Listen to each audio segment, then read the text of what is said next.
Welcome, everybody. This is a regular session of the Council of the Municipality of the County of Annapolis. We'll start with the roll call. District 1. Bruce Prout. District 2. Brian Fuzzy-Collin. District 3. Alan Parrish. District 4. Floyd Berman. District 5. Ben Mulder. District 6. Kelly Morrison. District 7. David Mussing. District 8. Michael Gunn. District 9. Wendy Sheridan. District 10. Red Red. And District 11. Diane. Good morning. Thank you, Council. Next item on the agenda is a disclosure of interest. If anybody has any potential conflicts with respect to anything on the agenda, let us know. Seeing none, we'll move along to the approval of the order of the day. There are two matters that I think we're going to put forward at this point. We're going to move part of the in-camera session under personnel to following the approval of the agenda, the agenda being the order of the day. And secondly, and I'm looking at the clerk to help me out, under 5.1, the consent agenda, if you go to the second page of the agenda under the Heritage Advisory Committee recommendation, we're going to move that out of the consent agenda and move it into a separate item. And that's because we have to change the motion that was made on. Yeah. So with those two, are there any other amendments to the agenda? Yes, sir. I'd like to add something to the agenda on the last day, please, of the day. I don't know where you're going to put it in, but that's on the our COVID policy, COVID policies and practices. I guess it would be. Where would that go, Madam Clerk? 6.4? Yeah. Yes.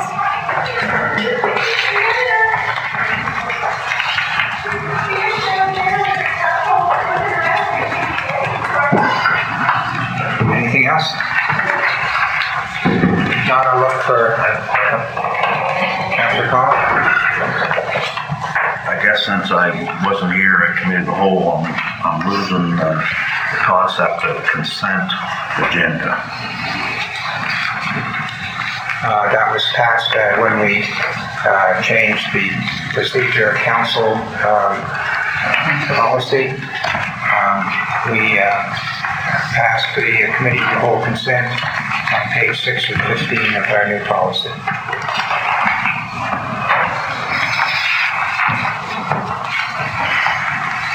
Would you like me to read it, Councilor Connell?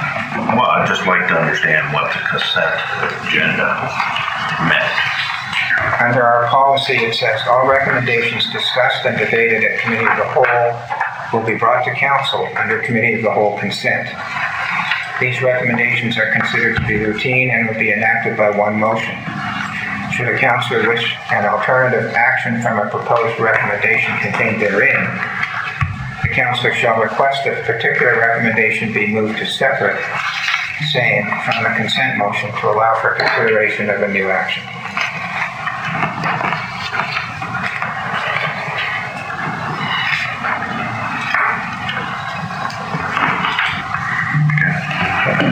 Thank you. Councilor Morrison? May I follow up on that item? Sure. I'd like to think that we can communicate this in a paragraph or two to the public and perhaps include it on the front page as an item of our web page.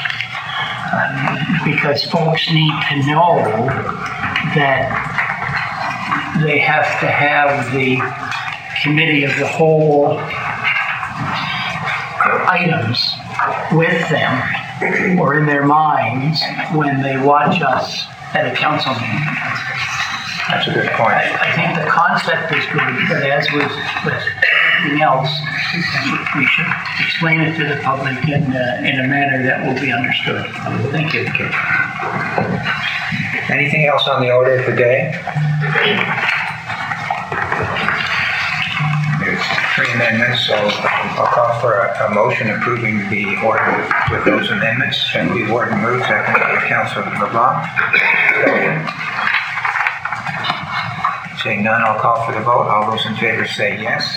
Yes. All those opposed, no. Motion is carried. So, having done that, then we're now going to move to in camera to deal with, there are two personnel matters. We're going to deal with one of them. I'll entertain a motion to move in camera on a personnel matter under Section 22 of the Municipal Government Act. Moved by Councillor Hudson, seconded by the Deputy Warden. Discussion. Seeing none, I'll call for the vote. All those in favor say yes. Yes. Opposed, no. Motion's carried. Welcome, everybody. We've finished the first in-camera session for today. We're back in the public session, so I'm going to call for a lunch break, and we'll come back at 1:30.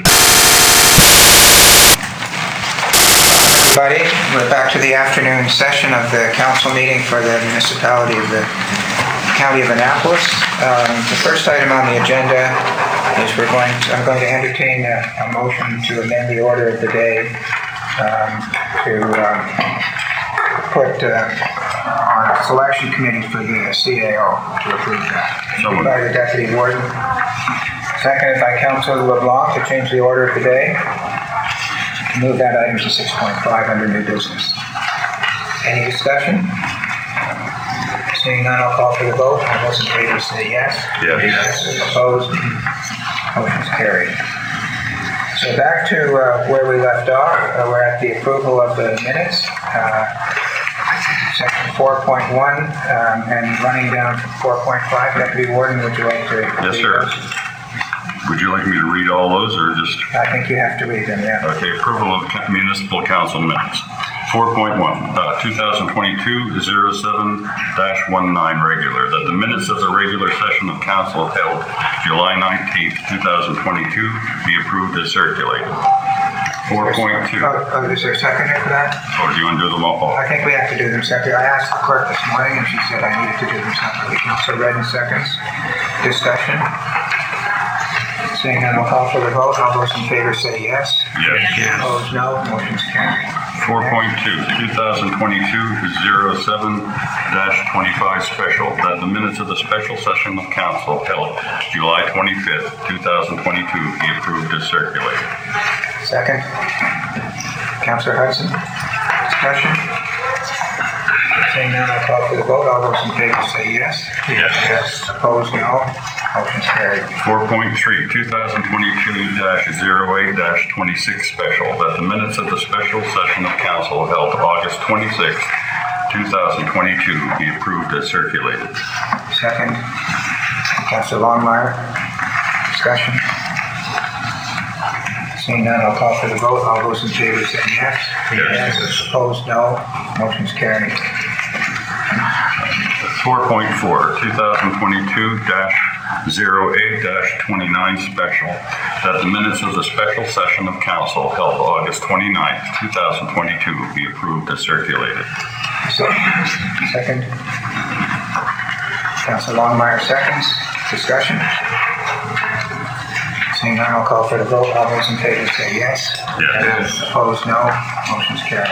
4.5, 2022-09-13 special, that the minutes of the special session of council held September 13th, 2022 be approved as circulated. Second. Councillor Prout. Discussion. Seeing none, I'll call for the vote. All those in favor say yes. Yes. Opposed, no. Motion's carried. We're down to 5.1, and Deputy Warden, if you're going to read this motion, you have to add the words with the exception of CR 20220901 regarding the Heritage Advisory Committee recommendation. Yep. Okay. And that would be put in the first or right there? Okay, no, okay, got it. Committee of the whole consent agenda, 5.1, that the following items from the 2022-09-13 Committee of the Whole be passed by consent agenda. SR With the exception of. with the exception of CR 202209 20-01 Heritage Advisory Committee recommendation, Old Town Hall property, municipal heritage registration. Is there a seconder for that motion? Councillor Longmire seconds. Discussion? Seeing none, I'll call for the vote. All those in favor say yes. Yes. Yes. Opposed, no. Motion's carried. So I think we should now deal with the one that we removed, the R2022. And I think before we do it, I'll ask Ms. Bent to advise what the change might be. Yeah, absolutely. So the change will be the date to the public meeting. We had originally thought it could be your council meeting in October 25th, but I miscalculated the date. I guess I was really excited. And it needs to be your council meeting in November the 22nd. Is when the public meeting property, the Heritage Property Act says that once I get the notice of recommendation in the Registry of Deeds, I can't do the final part of the registration not less than 30 days, and the timing just can't line up with your meeting. So the public meeting must be in November. Did you bring a revised motion with you? I did not. I apologize. Then I would suggest that that I call for a motion to approve the,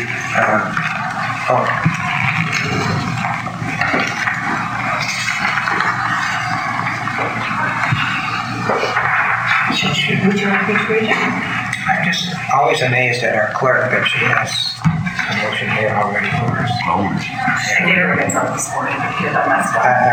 Go ahead. That the entire Old Town Hall property identified as document number 121090394, being approximately 9,149 square feet in area, located in the community of Bridgetown, be considered for registration as a municipal heritage property, and that the date for the public hearing acknowledgement be held on Tuesday, November 22nd, 2022 at Municipal Council at 11 a.m. Would someone move that motion? Deputy Warden moves. Is there a seconder? Councilor LeBlanc seconds. Discussion? Seeing none, I'll call for the vote. All those in favor say yes. Yes. Opposed, no. Motion's carried. So we're on to new business. There are three separate motions, it looks like. I wonder, do we want to have a discussion first, or should we put the motion on the floor for the discussion? I would suggest having the discussion first. All right, and Angela, if you'd like to, I take it she's going to lead it. Yes. Angela, manager of finance.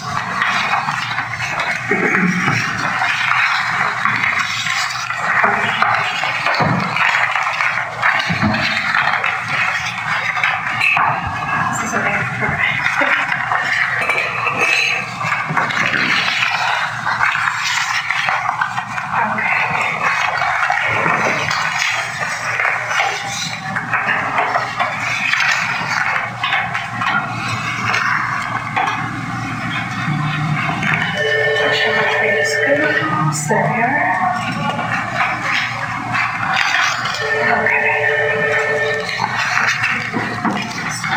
Preface the report by saying I tried to provide a bunch of different options just because the market right now is not exactly conducive to obtaining long-term debt.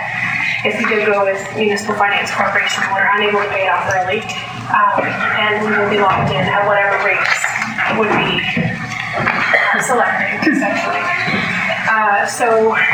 Since distribution of the report, the board has brought to our attention the sale of the Bridgetown Town Hall. I thought it would be the same term as the rest of Bridgetown, but it's not. It's a 10-year. We can't use the sale of assets for anything other than Bridgetown Capital at this point. So that's not an option, so we have to kind of adjust it for that. There is the pending sale of Bridgetown School, which could potentially be used, but we can kind of just go with the 1.2 million in debt there that we're suggesting. I spoke with Jason Hahn from the province just this morning, and he indicated that Municipal Finance Corporation has increased the rates from 4.4% now to 6%. So they've actually increased their total ceiling just as a result from what's happening in the market right now. So I've restated the debt on the next slide so that you can see the new payments and stuff with the 6% update. And then the turnaround for the fall debenture, it was going to be possible until the hurricane this past weekend.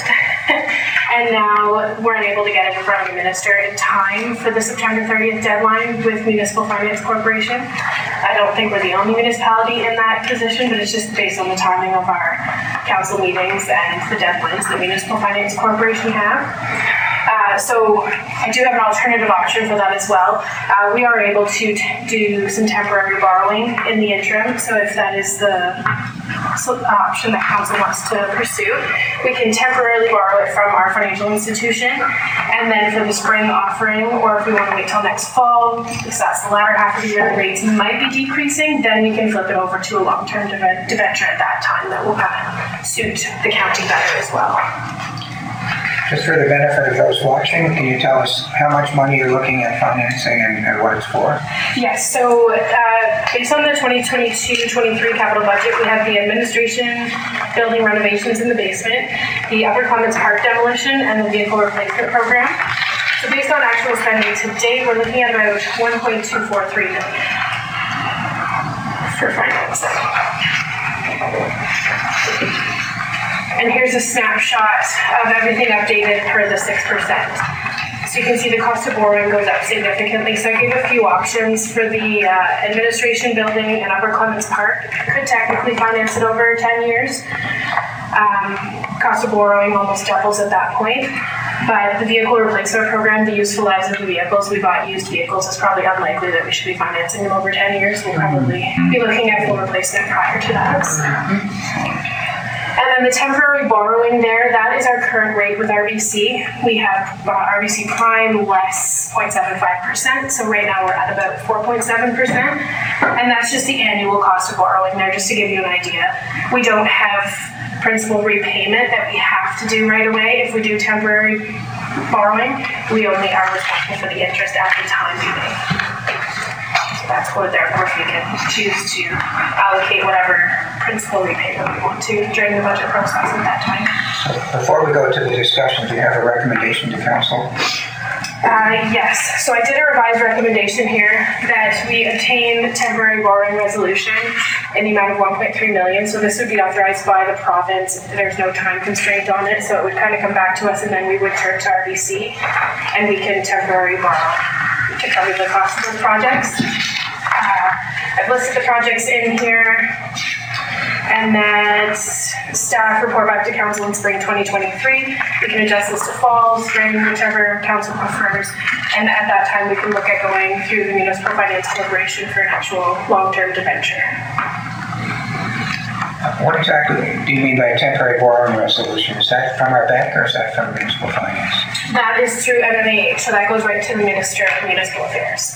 So essentially they look at our ability to obtain debt, they have their thresholds, and they take our financial statements and they just make sure that the $1.3 million is reasonable.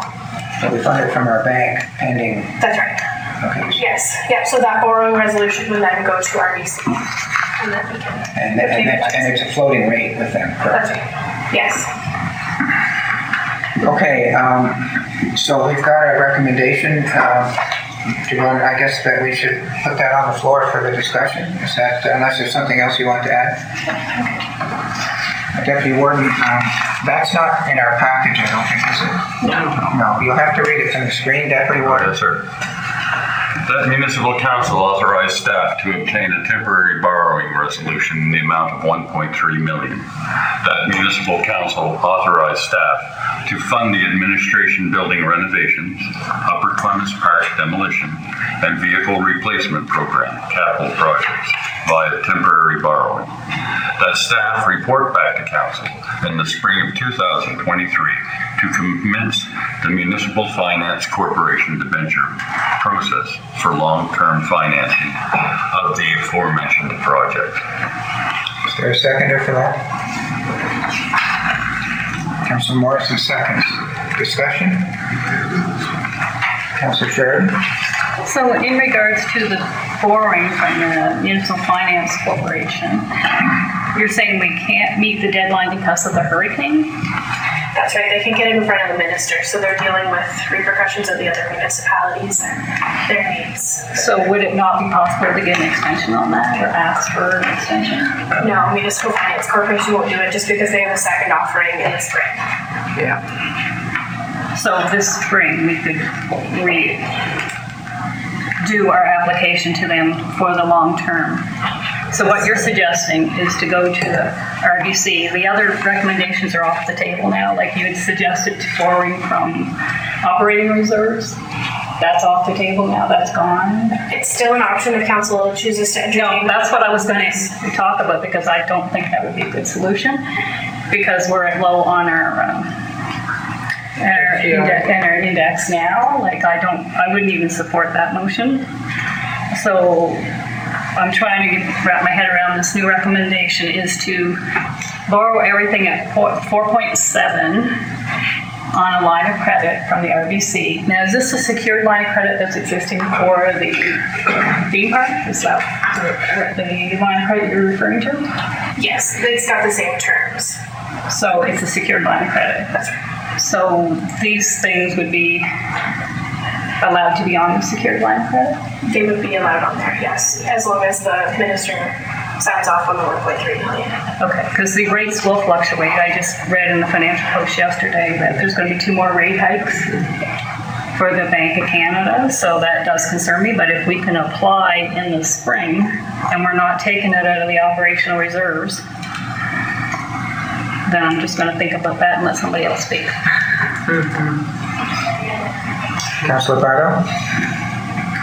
You already have for the theme park property on credit, and is it on a fixed rate or is it a variable rate? So it doesn't matter whether it's in one place or the other, it's still the same amount. That's right. It's a variable rate, so it's the RBC prime less 0.75%. So is there any advantage or disadvantages to just tack it on to, because it's associated with that property, so that you don't put those 3 things together and we put the theme park demolition on the current, increase the current borrowing? Yes, we'd have to tie the projects to it just with the minister, but we can do the existing line of credit there. We just have to. I just thought it might be a cleaner way to keep that pocket instead of pockets here, pockets there, but to tie that together. Just a thought. Just to pump them together just seems to bother me a little bit. If we did that, at least that one was tied to something that's existing, and then it just leaves the old replacement and the upgraded gold renovations together as per the recommendation. But I guess I'm not sure at this point I get agreement on that we could do an amendment to the motion to use the existing line of credit so that we can keep anything related to the theme park together. Does that make sense? Administratively, we can manage it through the GL and just have one source of debt with RBC. So we would be managing that in the GL separately, and we would just have the one line of credit that we would be dealing with at RBC to avoid administrative costs and other fees like that.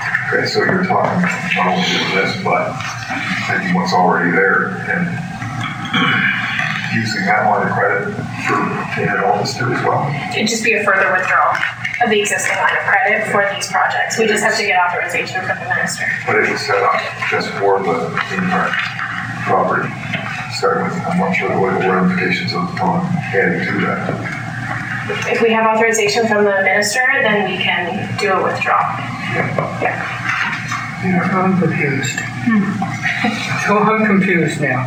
Just in our agreements that we had getting to this point in that project, which is, we still have Mr. Barron, we haven't dealt with. I was just wondering if we need to keep all that together separate from anything else we're doing.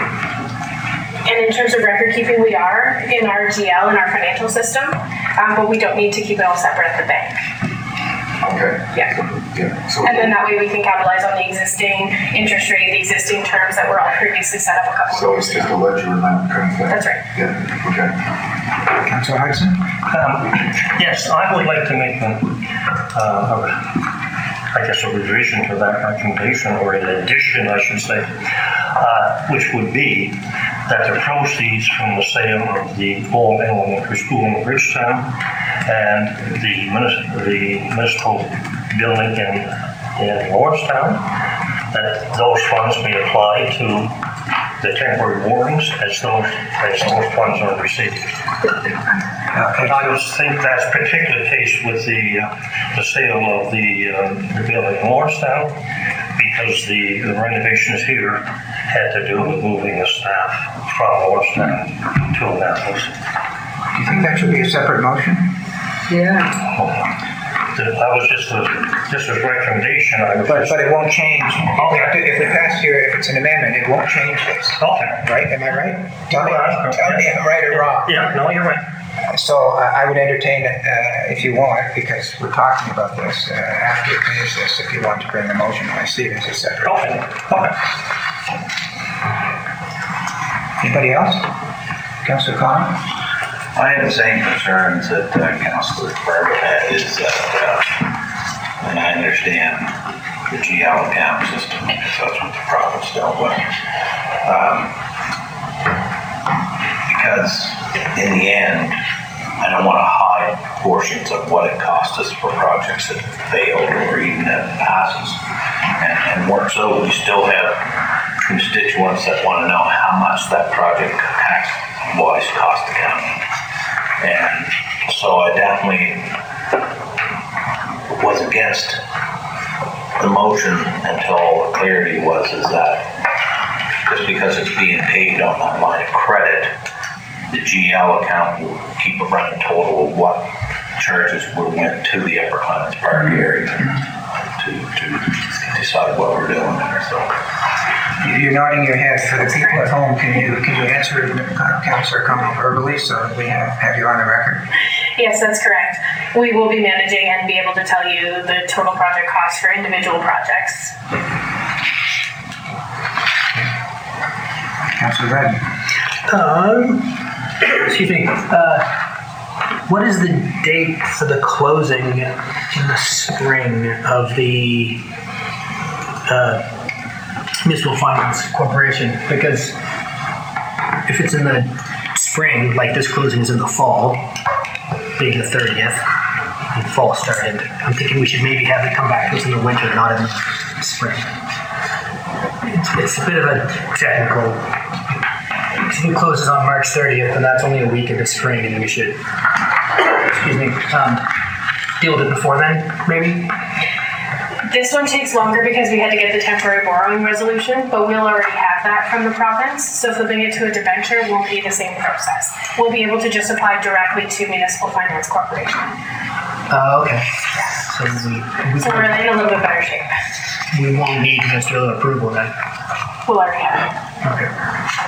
Councillor Sheridan? I'm just thinking, it's something that I don't understand, like these capital projects were passed back in April. And on the capital projects, it was sourced where the funds were coming from. Like, I just don't understand why the application wasn't already done, I guess. That bothers me. If it was passed in April and we're just sitting here talking about it today, but it was said that these were all going to be financed by the Municipal Finance Corporation. Is there a reason that it's not done? I think typically from a staff standpoint, we would do it when we have some expenditures to reconcile to, and then we would do the process, but it could have been done then as well, based on a motion that, council's authorized the spending, but then we can't get funds from the Municipal Finance Corporation until you're at a certain point in completion, so maybe substantial completion, because you have to prove the cost. You have to be able to show them that this is how much it was budgeted, and this is how much we actually spent, and this is how much was paid. I'm not sure about all of that, but okay. Deputy Warden? Thank you. And I just need to understand this. And could you explain it to me? The county made an agreement a few years ago where we borrowed $7.2 million, or had an agreement with the government that we could borrow $7.2 million for the Upper Clements Park. And since then, we've ran into a lot of that money's gone out. And we still haven't made that loan with the Municipal Finance Corporation for the $7.2 million. We're running on a short-term borrowing from the RBC. So I'm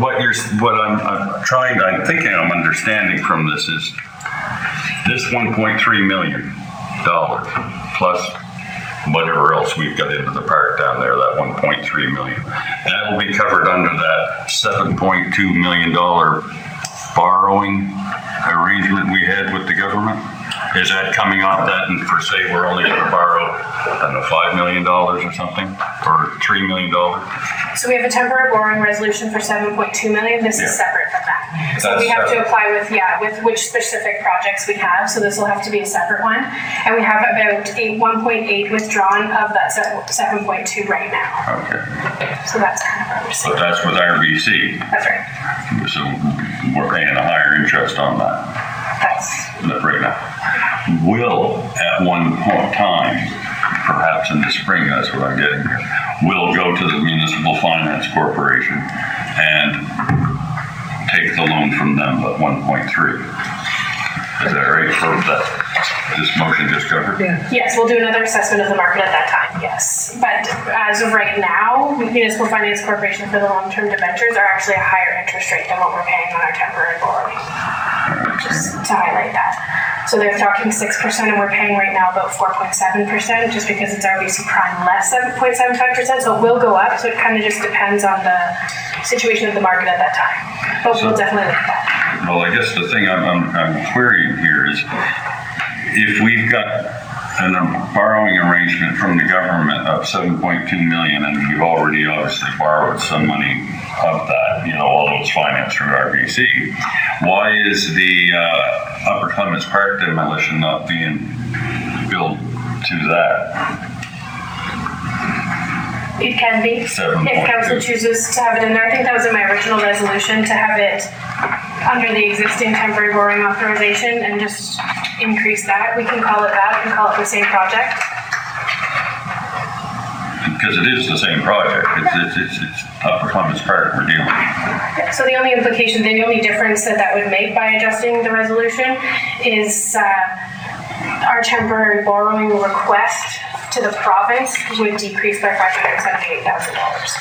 I mean, we're not in a position where they're going to decline it because we're well within our borrowing limits, but that is a good point. So essentially, it will all work out to be the same. You're telling me it'll work out whichever way we go here. That's right. Okay, I'll go with it. Thank you. Councilor Madden? So if we borrow from the Municipal Finance Corporation right now at 6% for say 10 years, we pay 6% for 10 years, right? That's right.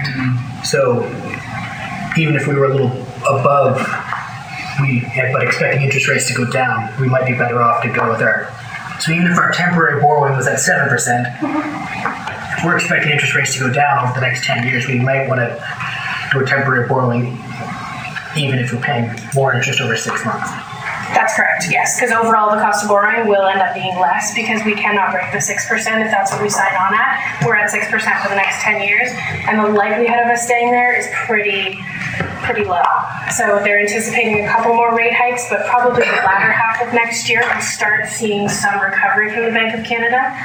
So yes, the temporary borrowing, and that's kind of why I tried to give a scenario where we internally financed it for now as well, just to kind of give ourselves a break on that interest rate, but that is correct.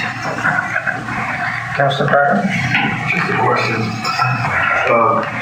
Just looking ahead, when we convert from a temporary borrowing to a municipal corporation, does that consolidate and solidify an amount that once we've done that, that 7.2 kind of goes away into whatever that figure is, and then if there's more money spent between now and then, where would they go?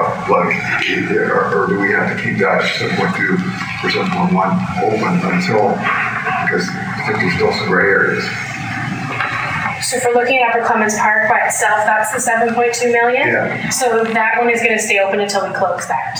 So until we flip it to a debenture when we have actual costs, at that point, then it would turn our debt would be whatever we've financed through that debenture, and then that temporary borrowing resolution would no longer be required because we've obtained the long-term debt. That's what I'm saying, is Right. if we were going to do that now in the spring, whatever, we have to be careful what we do, because all of a sudden, it's some more, something happens to the police developer, for Christ's sake, we get more legal expense, get more, whatever. I'd be a little cautious on converting that until we're sure that we're clear of all the debt problems. That makes sense. So keeping it separate in the 1.3, you mean under this temporary borrowing resolution, and then when we roll this into a debenture, that's separate from the second. So anything that's related to Upper Park can be kept separately and rolled over separately at whatever time's appropriate. But it seems to be muddying it a little bit by having three different things under the same recommendation. Right. So we have to apply annually. These temporary borrowing resolutions expire every year. So we did just renew, based when our financial statements were completed, we did just renew that 7.2 million. So say if we did, debenture some of it, but we still needed some of it, we could reduce that temporary borrowing resolution next year to say 6.5, just as a hypothetical example. There is that option as well for the temporary borrowing. Yeah, I just want to be clear that we don't make a decision that's going to cause us problems down the road. I've got a couple of questions. It's my turn. First of all, under the proposal you have here, we don't have to worry about either the 5 or 10 year time for the loan because we're on a continual line of credit with variable rates. So the material that you circulated had a difference between 5 and 10 years. That's not an issue now, according to what we have on the board, correct? That's correct. Secondly, this is just a comment really more than a question. My understanding is we're into the Upper Clemens theme park line of about 2.2 million at this point. That's one thing. The other thing is, and this will shake itself out, but I think we may have some trouble putting that onto the Municipal Finance Corporation because I think those are usually for capital projects, and it was granted to us with the idea of building a school, which would have a capital facility, which could be secured by the debenture from the Municipal Finance Corporation. And if we don't build the school, then we may have to just pay the bank back ourselves rather than going to the Municipal Finance Corporation. Is that right? That's correct, yes. So let's say if we take the demolition here, that is part of a capital cost related to a project, but you're correct. With the legal bills prior and the $1.3 million receivable that we had, that would not be eligible.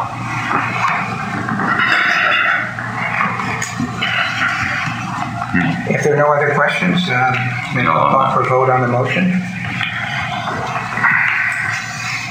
I don't see any hands up, so I'll call for a vote. All those in favor say yes. Yes. Yes. All those opposed, no. Motion's carried. Councillor Dodd, I see you with a quizzical look on your face. It just goes back to what we were talking about allocating monies, and if we're going to do the board for that, it didn't deal with the other. We was going to separate that back and just fight for the parking lot. But that's all.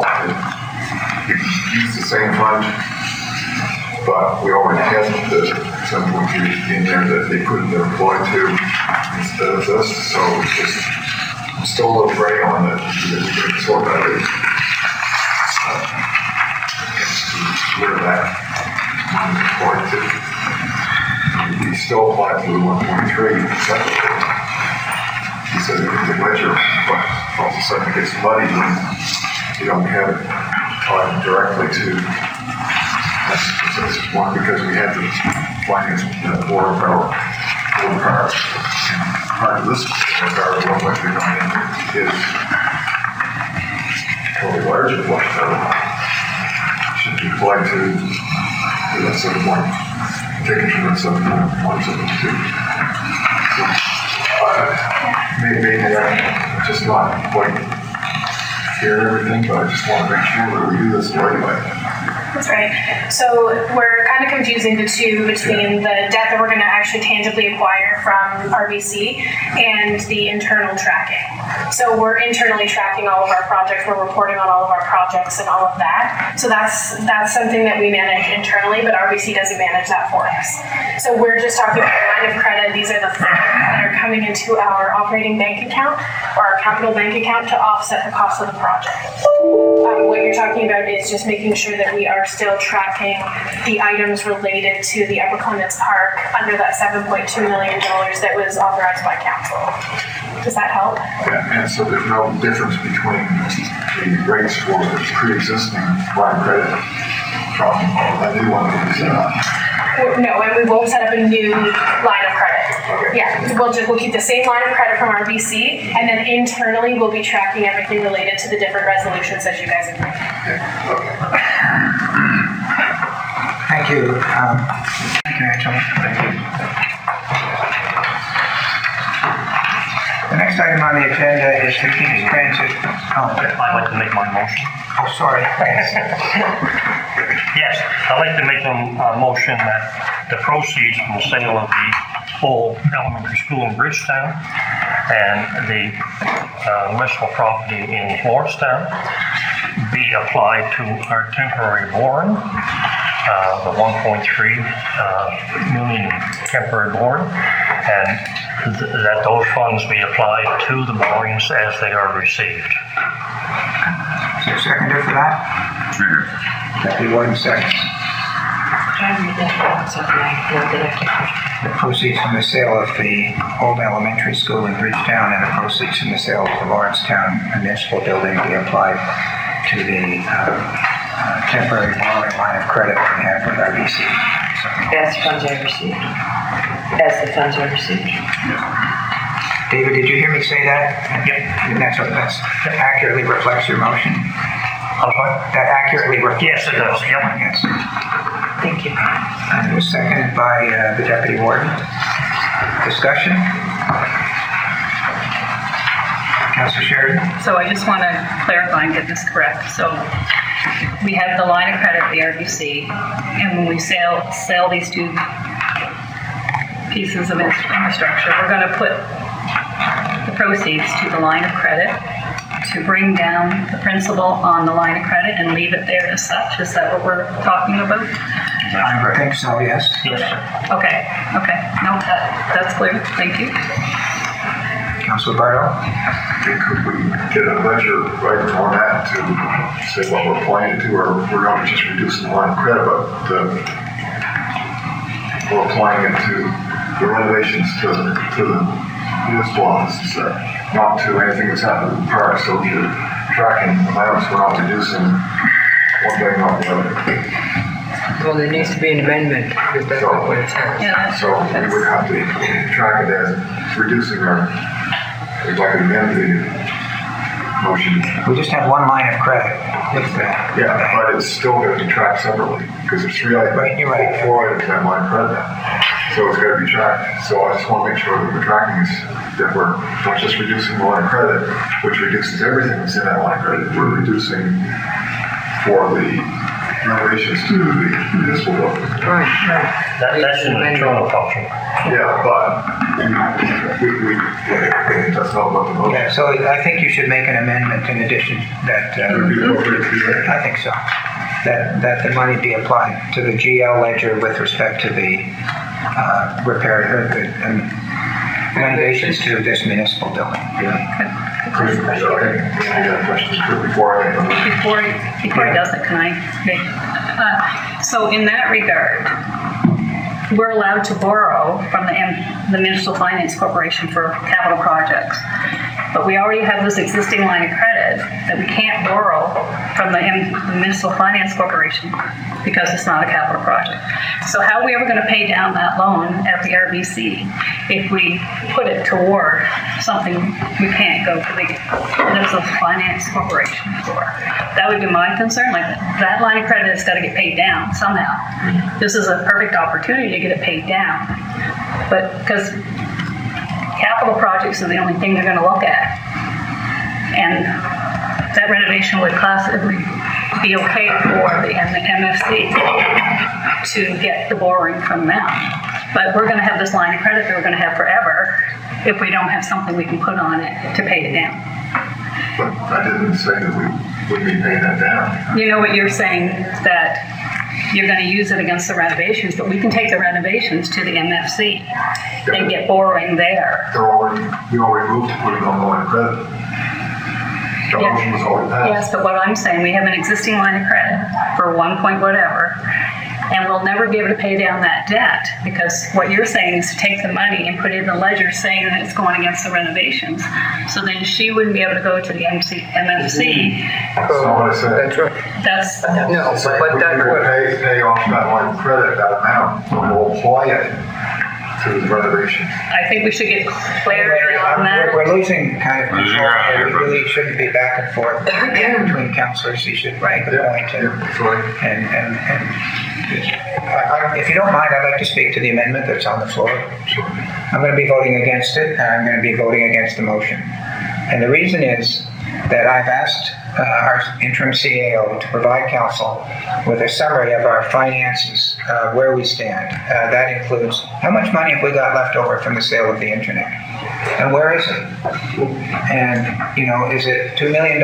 Is it?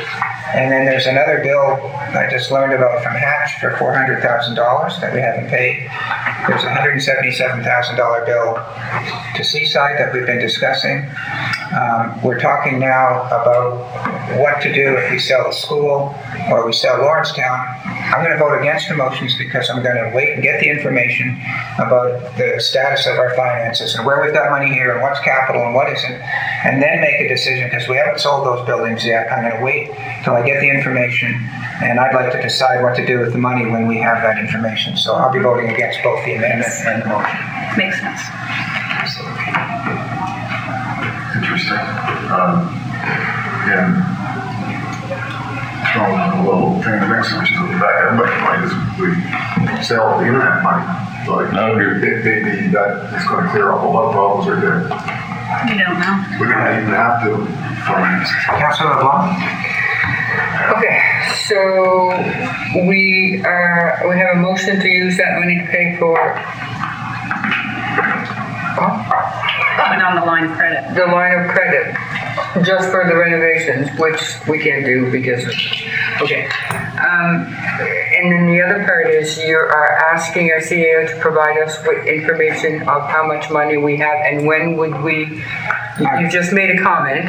Yeah. So that we could it would give us more information on how much money we have to, I'm not going to say play with, but work with to go in these particular areas that we might not have to borrow or whatever. So I'm inclined to go with that decision depending on how long it's going to take to get that information. So is it something that I actually put it in writing to the CAO, the request, maybe 10 days ago. So I don't know how long it's going to take. It may take a while, I don't know. So it's a possibility that we receive something of that information of working money for next month? Maybe? I guess I should answer that right now. I don't know. I will have to keep giving you updates. There's some large accounting to do, especially for the internet project. Yeah. Manager of Finance and I have begun to talk about this, but I'm going to have to give you updates on the timeline as well as getting in the end reports and the information you've requested. So we'll have an update on, we're moving ahead, finding stuff out, but not there yet. Yes. Okay, that works for me. Yes. So, Thank you. to be fair to Councillor Bardo, I didn't ask for a seconder to his amendment, which was, That reductions of borrowing amounts be reflected in the proper ledger accounts as they are paid. was there a seconder to that amendment? Councillor Ryan seconds. So that's on the floor. Do you want to read that again? That municipal council, authorized staff, or direct staff, I guess would be more appropriate, that reductions of borrowing amounts be reflected in the proper ledger accounts as they are paid. Anybody else want to discuss the amendment?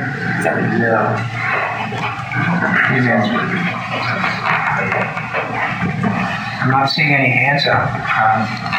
I guess I'll call for the vote on the amendment.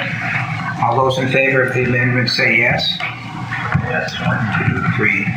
All those opposed say no. No. No. The amendment loses. So we're back to the original motion, which is to take the money from sale of those two properties and apply it to the line of credit that we talked about earlier. Further discussion on the motion? Councilor Brandon. So my previous comments about the previous motion were about interest rates changing over time and things like that. And so, especially with these capital assets, I don't want to just take capital dollars that we don't have yet and commit them to being dumped onto debt, because that might not be a smart thing to do in the short term or long term, based on how interest rates are moving around. So I just don't want to commit to it for that reason, which is essentially what the Warden said. So I'm also opposed to it. Any other discussion? Seeing none, I'll call for the vote on the motion. All those in favor say yes. Yes. Oh, sorry. All those opposed, no. No. Motion's defeated. Thank you. That's okay. You go. Did we do the main motion? Well, yes, he is. Apparently not. It was a separate motion. Okay, where are we? Transit. King's Transit. King's Transit. All right, bear with me for a moment. I just want to pull up what I'm looking for.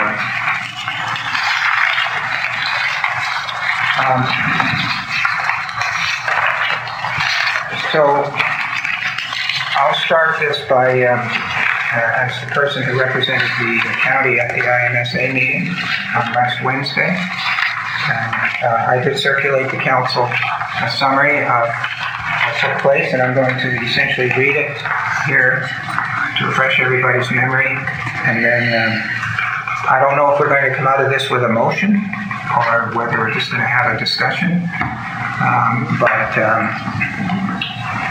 There's another meeting next Wednesday, a week from tomorrow, where my suspicion is that they're going to want this motion that was circulated to you about 7 o'clock last night put before the board for a vote, which would be to recommend their proposal and bring it back to the various councils. So, for the benefit of the public, last Wednesday, Mr. Patterson and I attended the inaugural interim IMSA meeting at the Kings County Municipal Chambers. The only item on the agenda was an $11.9 million funding opportunity to electrify the Kings Transit fleet. The cost to the municipality to use Kings Transit, which would be the four in Kings County, Wolfville, Kentville, municipality Kings and Berwick, plus Annapolis and Digby. That cost would be $3.2 million. So there's a benefit there of over $8 million that would come from federal and provincial governments if we accepted this proposal. I say in my note that this was a surprise to Mr. Patterson and me, and in fact a surprise to the CAO from Digby, who was on the Zoom meeting. I was there in person. And it's very disappointing, and I said this at the meeting, that we had no previous information about what was coming before the board. And there's a very short timeline because they have to have this all done and approved by the various municipalities by November the 15th, which is pretty well tomorrow. However, I caution council that we should look at the quality of the proposal and not get lost in our feelings about the manner in which it's been communicated to us. Going from memory, the project will involve purchasing electric buses for the Kings County part of Kings Transit. So Kings County will get at least 4 40-foot buses, fully electric. To do this, the bus garage I think it's in New Minas, Councillor LeBlanc, it's in New Minas. They need a new garage because electric buses can't stay out overnight, and they're getting charged up overnight. And as well, there will be expensive electrical work at that headquarters, so the buses can be topped up overnight. Annapolis and Digby will not get electric buses. Under the proposal, we would get smaller hybrid buses that have about 15 passengers. They're accessible. The larger buses in Kings County, the 40-foot buses, hold 30 to 35 passengers. As I say, on the face of it, appears to be an opportunity with 73% of the funding from provincial and federal governments. The issue I have is with the allocation of the funding as opposed to the benefits. So what they've done, and I use the word they, is that in order to determine the percentage that each municipal unit would pay to this $3 million and change funding requirement, is they took the financial contribution to Kings Transit for each municipality during the years 2018 and 2019. And according to that calculation, they tell us, Annapolis County paid 24.4% of the money it took to run Kings Transit, and Digby paid about 15%. The other 4 I'll call them the core units in Kings County paid 60%. So together, Annapolis and Digby paid about 40%, and the other units paid 60%. So taking those numbers, there would be an initial required contribution, or capital contribution, I'll call it, from Annapolis of $778,000, plus interest over the next 3 years. Now, my understanding, and I have to tell you, when the presentation came forward last Wednesday, it was done very quickly. It was done so fast I couldn't take notes. Mr. Patterson, thank goodness, took a few screenshots, so we have some more information. And I did get that material, and I got it late yesterday and passed it around. But the difficulty I have is that the cost of the electric buses the hybrid buses to Annapolis and Digby is $2.6 million. And that's, I don't know what percentage that is of the 11.9 million, but it's a heck of a lot smaller than 40%, which is the percentage we're paying on the funding. I think that it's maybe about 21 or 22%. My problem is the using of the financial contribution to Kings Transit in those years 2018 and 19, and they picked those because they're pre-pandemic. Myself, I think this is a one-off. This grant is a one-off. It's used for capital purchases to buy buses and fix a garage. And the payments should mirror the benefits to me.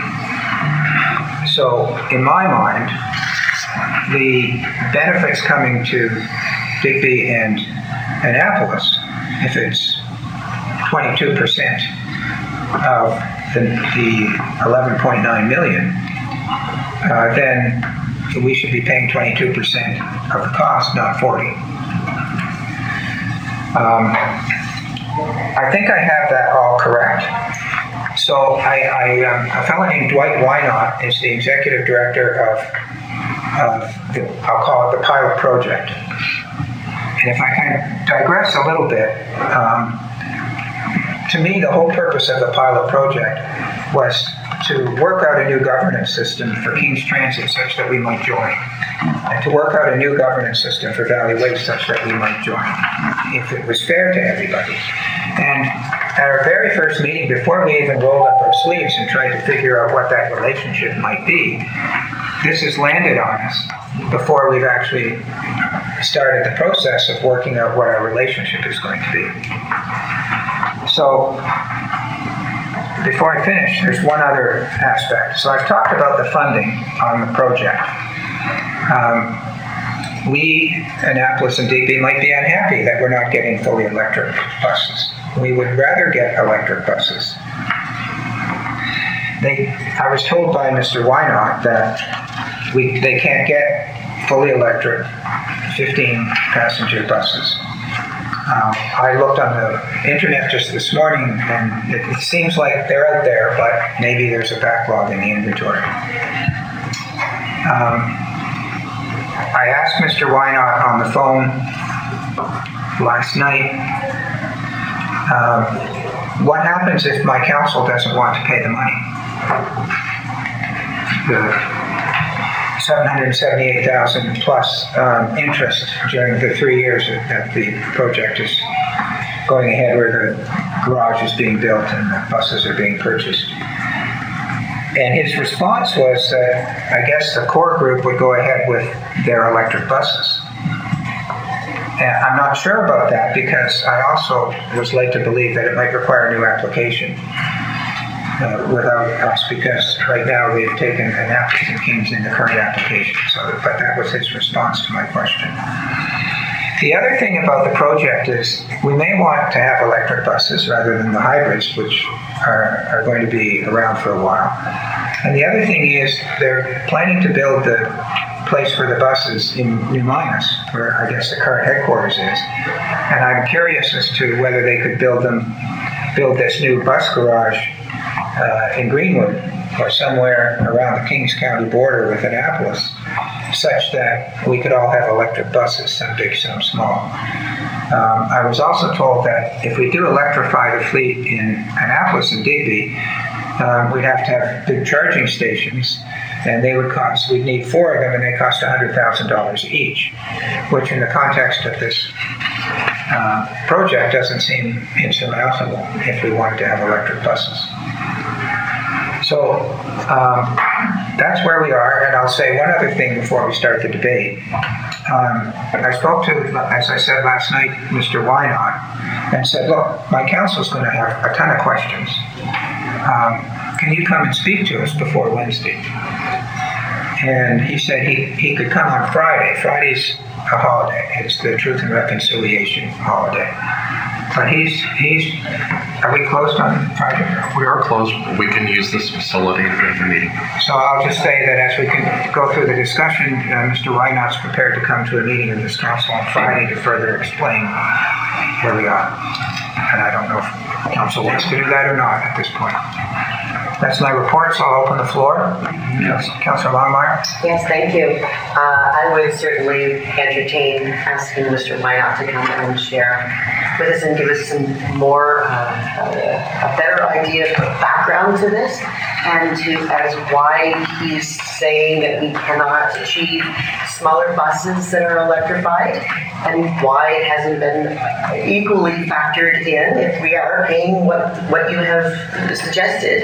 I would like to think that as drawing that relationship, connecting us from county to county, that we would be valuable.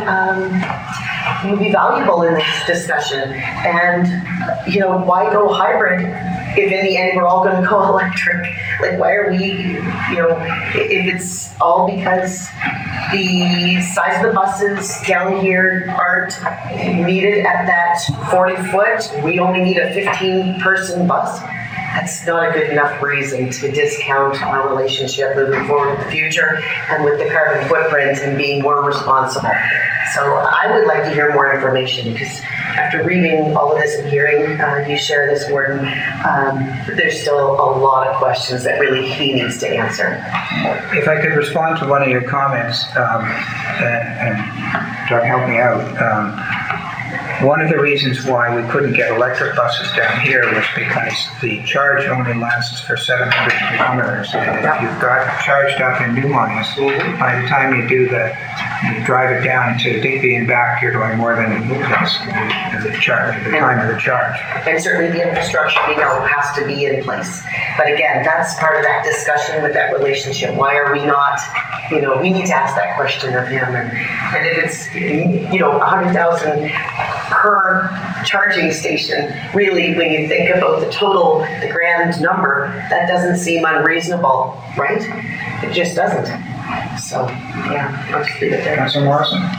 Thank you. I'd like to address the last topic you raised, and that is the subject of a meeting. I am fully aware of why there is a holiday on Friday, and I will not participate in any meeting on that day. Thank you. Councilor Clark? I tend to agree with that comment, and I think maybe we should do in the evening of Thursday, if that's possible. But just a few things. He's saying this, but the fact that this IMSA is a year late starting is what put the crunch on the funding aspect of this. It had a specific date that had to be put in, and so forth. And along with that was the new GM had to get an understanding of what was going on and how it was working out. So as far as the crunch number for the date, that's because of what the government is asking for, and that's where it's at. Second part is I was reading this, and as I was reading this, I was thinking, I thought you told me the IMSA was for everybody. That Middleton would be in, Annapolis Royal would be in there, everybody. My understanding Middleton and Annapolis Royal are in the pilot project, but only 7 units, but the voting with respect to individual matters relating to either King's Transit or Valley Waste are only for the partners in those organizations. Annapolis Royal is not in King's Transit. I'm not certain about Middleton. Maybe they're in the same situation. So yes, they are. But I thought this pilot project was to include everybody in all of Danvers. So now we're just exactly where we were before, under a different title. Which mind you, before you ask me, Middleton and Annapolis Royal and Angela's going do participate in giving X amount of dollars to King's Transit, to Annapolis County for King's Transit. So are we supposed to take our share and ask Middleton and Annapolis Royal for their share of this amount? Right now, my understanding is, and I stand to be corrected, is that Annapolis Royal and Middleton don't pay any money towards King's Transit. And I know the buses go to Annapolis Royal, but Annapolis Royal doesn't pay anything. So that's basically Annapolis County paying. Am I wrong? Dawn has her hand up. They make voluntary contributions. Yes. They can be in the amounts that they wish to pay. Okay, they make voluntary contributions. They do make an amount, but I don't remember what the amounts are. The most recent amount, to my recollection, was 20,000 from Middleton and 4,000 from Annapolis Royal. But I would want to 20 or 10? Put it in 10. It was more significant from Middleton than Annapolis Royal. Food for thought. Yeah. If we're going to be an IMSA for a 2-year pilot, then we should be and a pilot. I got a note from Scott Conrad, the CAO of Kings County, who's been kind of quarterbacking this, and he said we would have a vote on this. But we're still, the four in Kings County can drive this through regardless of how Annapolis votes. Exactly. But I do think we could take the position, well, that's nice, but we're not paying. Well, I have to be frank. I think, yes. But you should be going back with a number that would be more consistent. And there was another thing. At one point, I believe the CAO was asked, or maybe, I don't think Jim was here, about having a building to house these electric buses in our county if we were to receive the new buses. If we couldn't build or find an area to house them somewhere. So that had been brought up, I don't know, a year ago, because this is a year late. But I don't know how far, it didn't go very far. So, okay, I'm done. Councillor Conway? If there's a vote put forth, I won't be voting for it. When we had our meeting in Bridgetown, I thought it was put very clearly that a majority of council at that meeting was for the IMSA to pull apart King's Transit and Valley Waste, because we've never been a partner with King's Transit. Somewheres in the past history, and we learned this in the latter months of last year, this year as a new council. Prior to that, we paid fee for service. Fee for service was set up that if our buses went to the Kings County garage, we were charged X amount of dollars for their mechanic to work on our buses. That was our contribution. But then over the last year and a half to 2 years or prior to that, all of a sudden we learned this spring this, oh no, we gave a contribution on upgrading their garage. That was never in an agreement when we went into King's Transit. We paid fee for service. That's like me asking you to come to my restaurant and buy a meal, but we're going to put new flooring down next month, so could you contribute another $100? King's Transit's capital project is King's Transit project. We're being forced, I feel, into corner to say, oh, we want your money and we want you to pay this amount.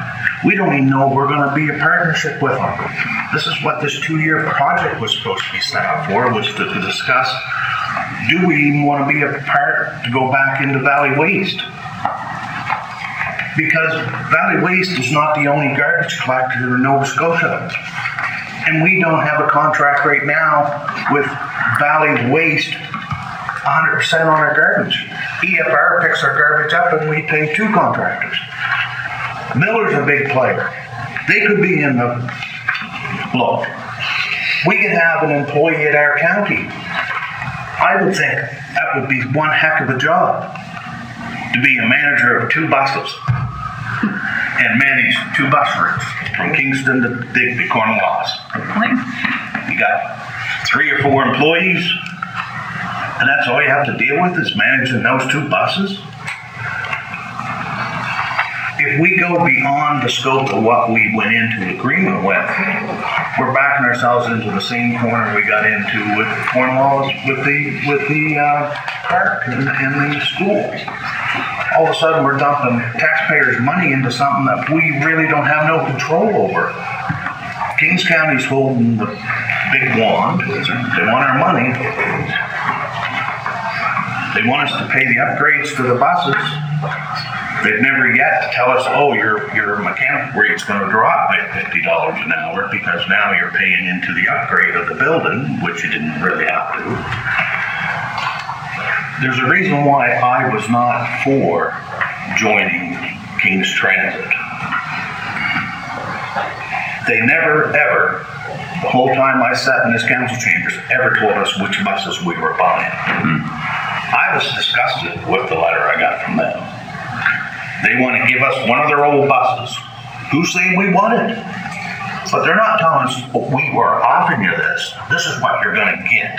You're going to get one of our old buses to subsidize your guys' multi-use bus. When I was in Banff, they had electric buses and diesel buses. And I took the time to go beat on the driver's door and said, how does this electric bus work? I said, I'm from Nova Scotia, and we're thinking about looking at electric buses. And he said, you know what? Funny story. He said, I'm from Nova Scotia. He said, I'm just up here in the summer running the tour buses. He lived out on the shore somewhere, the Halifax way.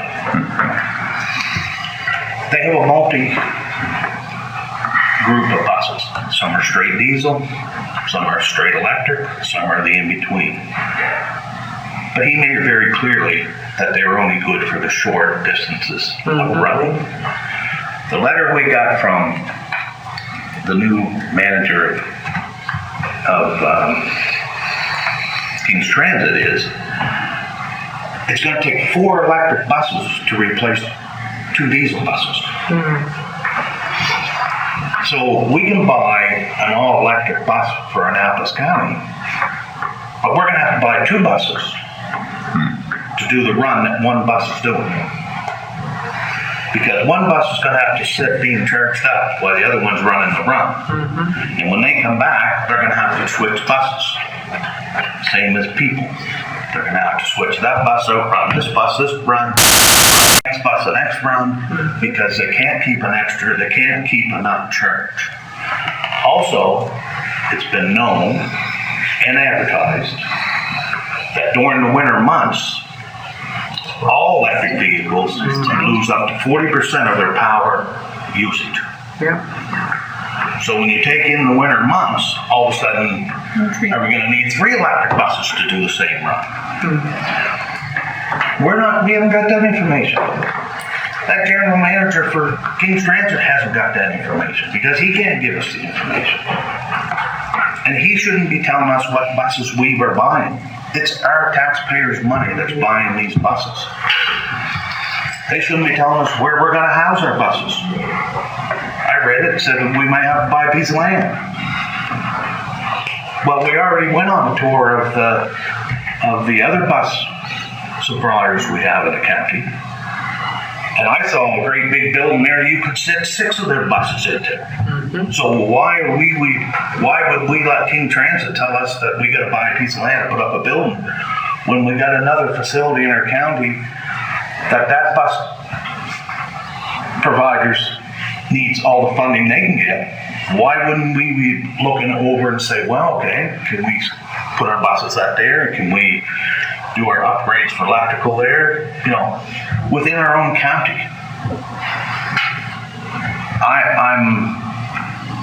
I've heard it. I've sat this council chamber for the last 2 years, and the biggest issue we've had from most every councillor here is that most times we get shoved something to us too fast. We make a decision without having all the paperwork, and now they're talking a commitment for 3 years on a big amount of taxpayers' money, and we don't even know what we're buying or what we're going to get. I think I won't vote to continue on with that. We're in a 2-year pilot project. I'd like to see the dust settle off that 2-year pilot project, and then I'll sit down and figure out what kind of bus route we're going to do.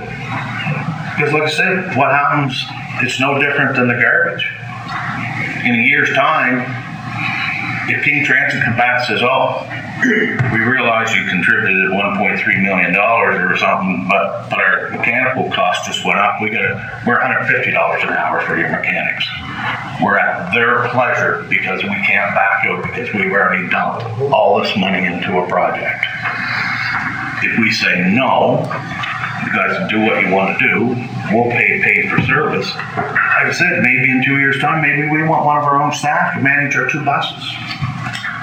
The only thing we got to do is make sure they land in Greenwood the same time as the Greenwood one's heading that way.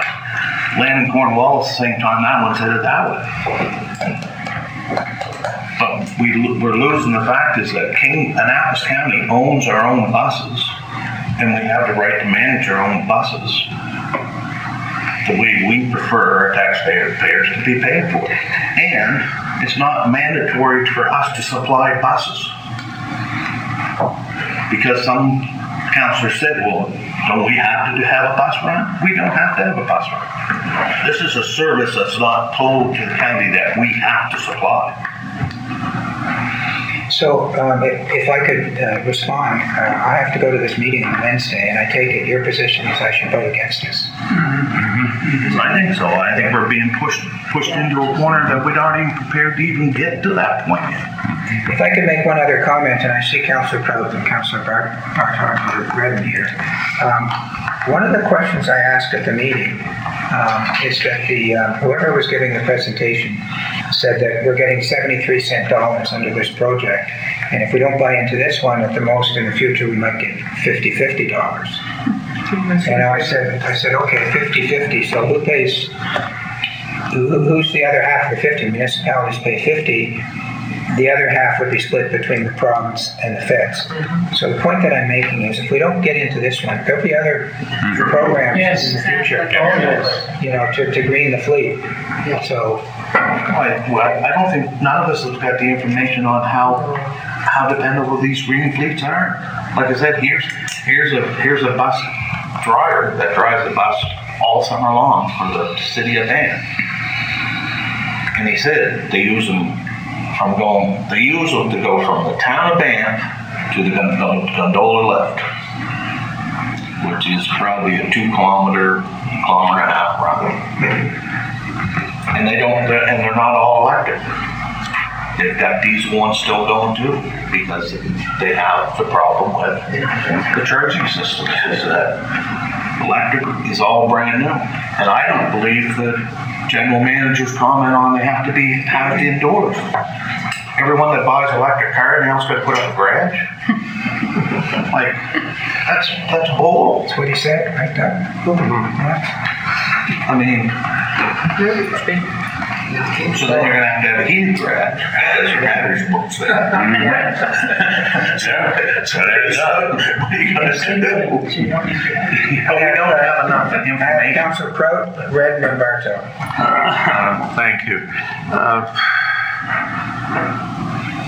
My memory goes back to when we first did the hooking up with this IMSA, and if I'm not mistaken, the vote was 6-5. And a lot of us had a number of issues, and my colleague has just enunciated some more of them from his experience in Banff. It appears to me, and maybe it's just my way of looking at it, we're being treated like the poor cousins at the table. In a number of ways. Now, I'd like to be proven wrong. It's like all the cream was going one way in the container of milk. It all goes into Kings County. We get little bits and dribs and drabs of it maybe in Annapolis. And don't get me wrong, I think we should provide a bus service. I think we should do what we can to lower our carbon footprint. I'm not against either one of those. I'm just not having a good feeling with what transpired, you know, when you folks went to the meeting and other things. So I guess if you were looking for a straw poll or whatnot, I'd be with Councillor Connell. I think I'd be very nervous about jumping in with both feet, and then all of a sudden, once you're in, it's like the song we used to sing, waist deep in the big muddy, right? Once you get into, it's in reference to Vietnam War. Once you're in so far, you can't go back. Anyway, those are my thoughts. I have real concerns with what you've enunciated there from the meeting the other day. Thank you. Councilor Ray? Where to start?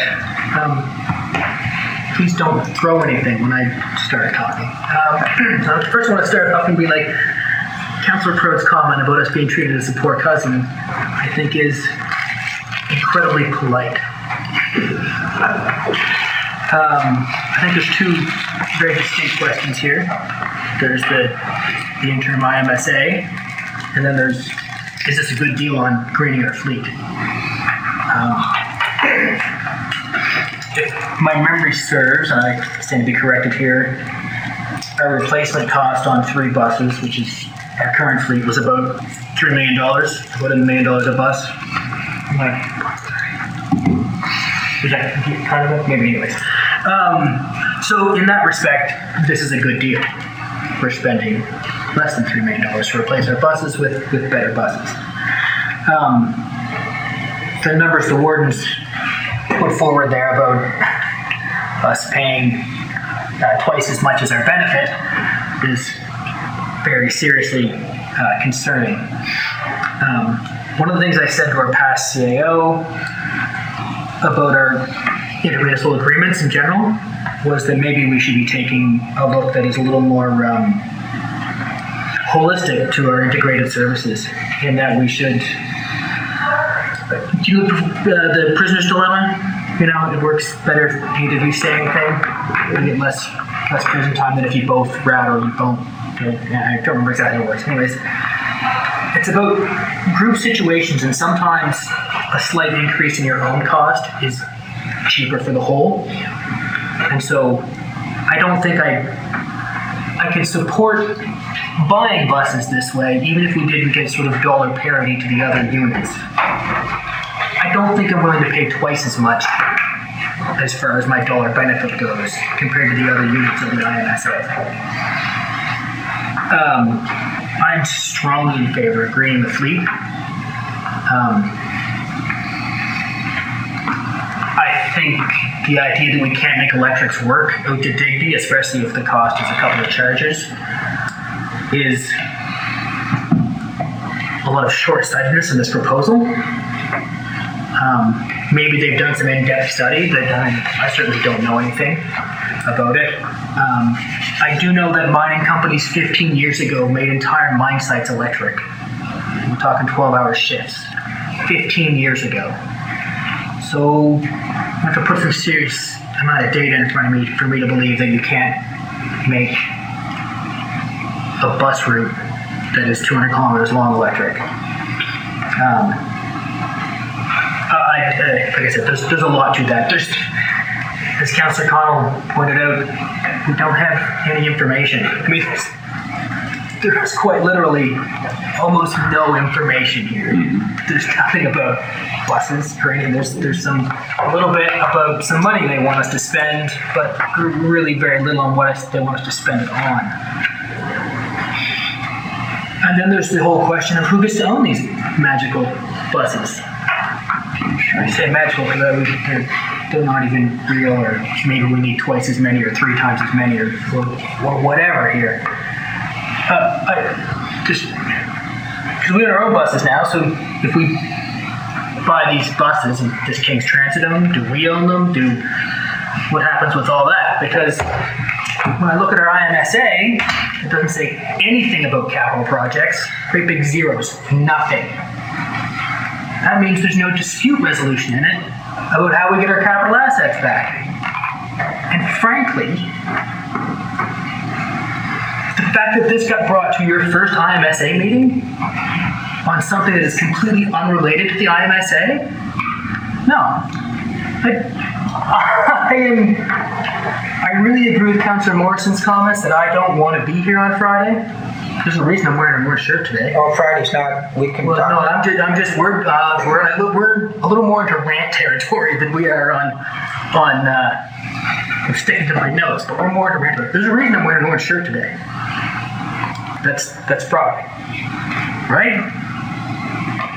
I really understand how the county got into its valley waste nest. I'm not saying that was a lot of good decision making on other sides, but I see how they got there now. Because, I look back at that and had some questions. Yeah, no, this is, I'm still willing to listen. I'm willing to have an open mind. But my goodness, what a wonderful hole we're starting off this relationship in. Before I go to the next speaker, I'd like to point out I do have a copy of our former agreement here with King's Transit, and it's dated the 16th of August 2012, and the first term is the term of this agreement shall commence July 1st, 2012, with a termination date of September 30th, 2012. And so when we were at the meeting on Wednesday, I put to the manager of King's Transit, I said, we don't have an agreement or a contract with King's Transit, do we? And he said, no, you don't. So I just thought I'd clarify that. I think what we've been doing is working off this for the last 10 years without ever thinking about reapproaching it. I have Councillor Bardo. Yeah. There's been a lot said, a lot that I agree with, a lot of concerns I have. You know, it starts off by, you know, why see it with this in the oil, there's no time to discuss it and force us to make a decision. It has changed. It smells the same as the problem last year when they came to us with the ISMA, and all of a sudden the acts after this time of year, I believe. Said, oh yeah, well, you got to make a decision whether you're going to join. Well, we're forced into joining the CDAM. We're supposed to be involved for the year, for $60,000 a year for the next 2 years, and we only had the first meeting a year after the fact, and they're making all this research and decisions and applications and stuff without our input.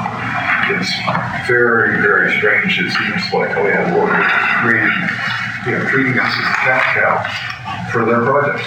With, I might be wrong, but it's like it's like a trend, that this is the way we're going to be treated. And I don't think I will not be voting for that and other reasons.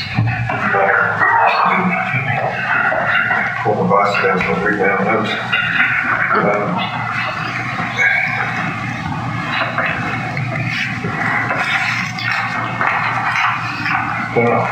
Being shut into the process after paying large amounts to be a part of the ISMA just doesn't sit well with me, I don't think, with anybody.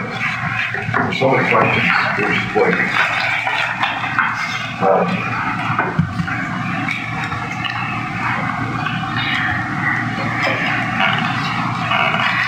if we, I guess I'm trying to get on the page, but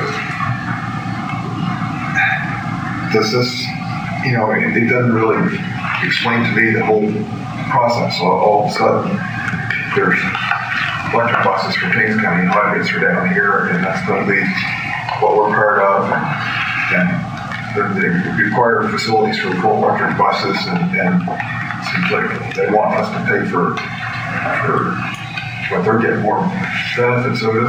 I'm not sure, but there's a lot of information flow that isn't there telling us exactly how we get from point A to point B. And if we do this, what's that mean? We're supposedly we was in this agreement.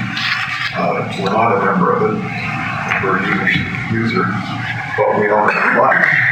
So they're saying 2 hybrid buses. Does that mean that part of this agreement we get hybrid buses? What about the buses we already paid for? In our those new buses we paid for, are they actually running on our routes, or are they running up in Kings County somewhere? I really don't know. There's so many questions. So many questions that are and maybe we haven't asked the questions, that's why we don't have the answers, but it seems like when we do ask the questions, it's like beating your head against the wall trying to get some response, and it's at the 11th hour, all of a sudden we have to make a decision? No, I don't think so. Pay for a facility for parking buses, well, it's starting to seem like we're drug into it, and we're paying more and more and more, and we're getting less and less. How hard would it be to have our own bus and work that out and just coordinate the scheduling? with King's Transit. You know, it's going to be a point where we need to cut our losses and look at things differently. I'm just saying that there's a lot of things we've got to think about before we make these decisions. You know, what's the best for the county? You know, wisely spend our taxpayers' money. It's starting to drug into spending money unnecessarily. You know, what if we make an agreement with somebody else, for instance, CTS, they have a bus store, so we get a big facility, maybe there's a spot to park a bus there, and maybe they can manage our bus route and coordinate with King's Transit. You know, is that a possibility? You know, I think that there's some things we should explore before we just automatically jump on board just because they say, oh, you gotta make your decision so that we can do, and why did they put in applications for this stuff without having work to start with? Do you know, or you know, do we really want to be involved with it? There's just so many questions. You know, being hooked into it just allows them to keep the fees that we spend, which seems a little ridiculous. You know, or, I don't know. How can I 100% respond to that without having them come down and explain to us, give us a presentation? You know, it seems like that we don't care until it's time to get a checkbook. I say enough's enough. You know, we should be looking at take the blinders off and get rid of the television and start looking at what this whole thing means to us. Not only for King's Transit, but Valley Waste. You know, they're treating us like a user. Just hand in for the money. That's what it goes. But they want us to, you know, we're not an owner. We were with Valley Waste at one point, but in this switchover, that's gone. So either Valley Waste or King's Transit, we don't have any skin in the game, except for the money that we spend on their request. Without backup documentation, without our involvement in the process. Part of the IMSA agreement, which we pay big money for, that Board of Consent on it, has done us no good, because they didn't meet until a year after the fact, and that was only to present us with this proposal, which wasn't being presented to us in time with action. So, like I said, I won't go through the rest of it. I've said enough. We've heard some good comments from other councillors. I won't be voting against this. I think they'll go to Councillor LeBlanc and then Sheridan and then Gunn. I'm going to clarify some of these things. Number one, our buses are only used for our county unless they are in Kings County to go, oil change, repaired, whatever the case. And they might drive it into Minas, but they have to test it out before they bring it back. So we'll go from there. Another thing is, all these things that have been brought up at this particular time is because, as I said before, this was something that the IMSA pilot program was supposed to start a year ago. It did not start. But this funding was put out there, and the GM found it, put the application in and so on, and there was a time frame. If you don't put your name in, you don't know if you can get it. If the money's there, the government's ready to give it, so you put your name in. If they choose not to go with it, it's fine. Yes, it's supposed to be electric, but because of our run, it won't work. So the option was hybrid. Again, it's up to us if we go with it or not. The reason they took, my understanding is the reason they took on to discuss King's Transit first was because of this particular thing. Getting electric buses and trying to organize that piece of it and get it done quickly.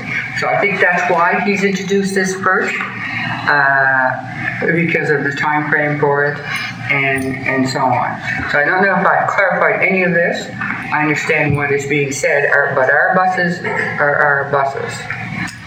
And so again, there should be money that has been kept by King's Transit for Annapolis County because of the money that has been sent through the feds each year. And the money there was used to be, it was kept in the fund for Annapolis County and Core and Digby. And that money was placed there so we can purchase a new bus when we'd want a new bus. There would be money towards a new bus. I, at the moment, do not remember the exact number for that, but I'm pretty sure the GM can tell you the exact number. So this number could be less if we use that money, if we can. I'm not sure that we can, because this is federal money and provincial money, but just say maybe. That's another option to look at, and something that Mr. Wynot should be answering with Michael, the GM for King's Transit. But I think that's why he said they're headed in that direction. It sounds as if I'm defending this IMSA 2-year pilot, which I'm saying I was not happy that it didn't start a year ago. Now you know why. Because now there's always something under the crunch that people need to decide. And I'm still not happy because I don't see all the names of all the people in our county. They'll say we're in debt X amount of dollars. But maybe that's our thing to do with the two different towns. If I could, before I move along, if I could ask you a question as a person who is most familiar with King's Transit. Let's assume we had not entered into the pilot project, and King's Transit wanted to do this. Well, how would that have come shaken out? We decide as council. They can't make us do it. We could choose to do it while they're doing it and get the advantage of the what is it, 70? So it would be the same situation we have now? Yes. Okay. Just wanted to clarify. Yeah, 70-some% that the government's paying compared to in a couple of years or next year, it could be 50-50 type thing. So we don't know whether there would be 50-50 or whether the 70% ISEP funding is typically the lowest is usually 50-50. Yeah, you're right. It could be 70. It could be whatever. But sorry, I interrupted there. I have Councillor Sheridan next. Yeah, I'm definitely all for helping the environment with electric buses, and I want to just express my thanks to Councillor Connell for bringing up the fact that we have options, and this is just an option that I'm not interested in at this time. But we have other options too, like he had mentioned, and Councillor Bardo as well. Like we could bring our own buses in. It could be a lot cheaper for taxpayers. We don't know until we explore that a little bit. So right now, I'm not interested in going forth with this. Thank you. Deputy Warden. Thank you. Well, I've done a few things. You know, if we were to stay involved with King's Transit, one of the first things I'd like to see is a name change. The Valley, Annapolis Valley Transit or something, because that connotation of King's Transit really bothers me. I'd also like to see a garage to charge these new buses that they're talking about, smaller buses, which we've been talking about for years now, why we got stuck with those big 60-passenger buses from Halifax that are belching smoke out going up and down the road. I mean, we didn't have a lot of choice in that. They were given to us and basically by King's Transit to use. They didn't cost us, so they were cheap. But we just had to pay King's Transit's fee to get them up and ready for the road work. I don't like that idea. I'd like to see us do our own work. I'd like to see a garage for charging these smaller buses and keeping our buses, one in Annapolis County and one in Digby County, and then they can flip those buses back and forth. Makes a lot more sense to me. With smaller, more efficient buses, we could do more routes, which is something else that a lot of folks, you get the main drag going down through the county. But my God, there's people in Margarettsville, people down Victoria Beach, people in Bear River, people out through the south that would just love to have a bus go through a couple of days a week even, or once a day that they could get in and get back. So that's where I'd like to see us head. So I won't be supporting this motion or this venture with King's Transit the way it stands. And the other reason for that is that by going along with this, and I can only imagine what they're going to end up doing to us in the waste business,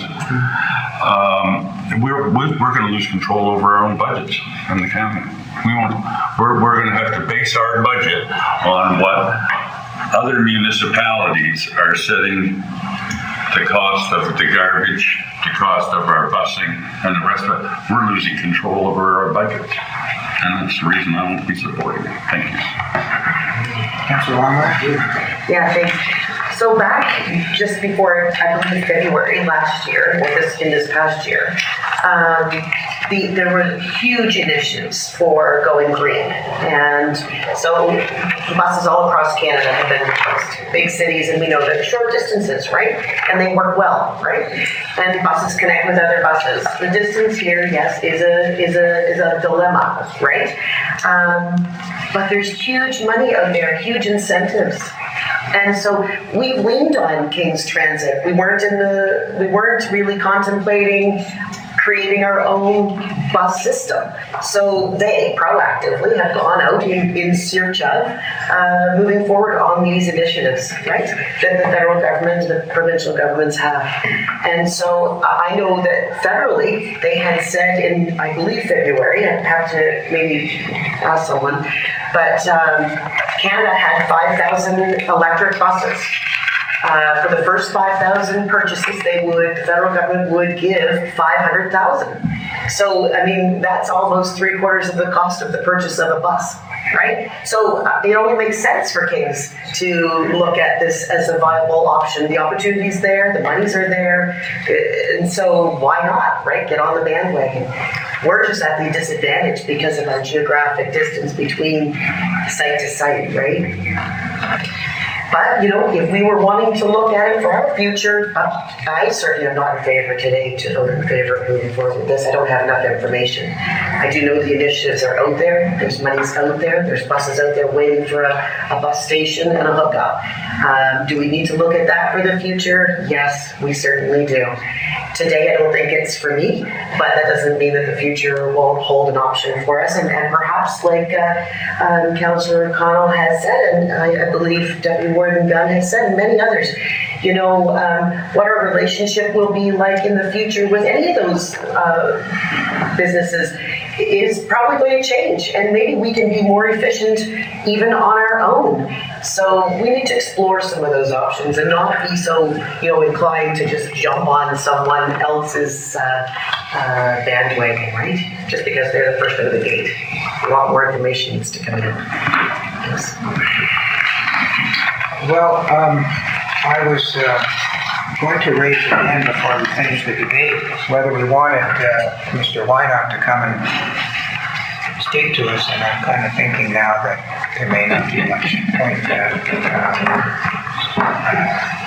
But I should ask the question because he's volunteered, and it doesn't have to be Friday. I could ask him to come on the weekend or Thursday night or something. For those who think it would be worthwhile to have Mr. Wynot come sometime in the next 4 days to talk to us, put your hand up. 1, 2, 3. I'll count myself as 4. To talk to us about what? Can you specify this particular getting into or changing the numbers? Just more information. Just more information about. I mean, as I said in the memo I wrote to everybody, you saw I gave the disclaimer twice. I might have it wrong. I was trying to take notes. This is you see this motion? That motion they were going to put on Wednesday. And I had to, Doug will tell you, I went into cross-examination mode at that meeting. And I said to myself, am I going to sit here? No one else asked any questions. Only me. And I must ask 10 or 15. And, I decided that, where's this coming from? I better speak up or not, and I did. And so by doing that, they took that off the agenda. They were going to pass that on last Wednesday. They're going to look to pass it this Wednesday, and it basically says, King's Transit Authority Interim Board of Directors, acting for the relegated King's Transit Authority Board of Directors, commits to Phase 2 of the ICIP project, which is the implementation of the zero-emission bus and electrification infrastructure identified during the Phase 1 of the project.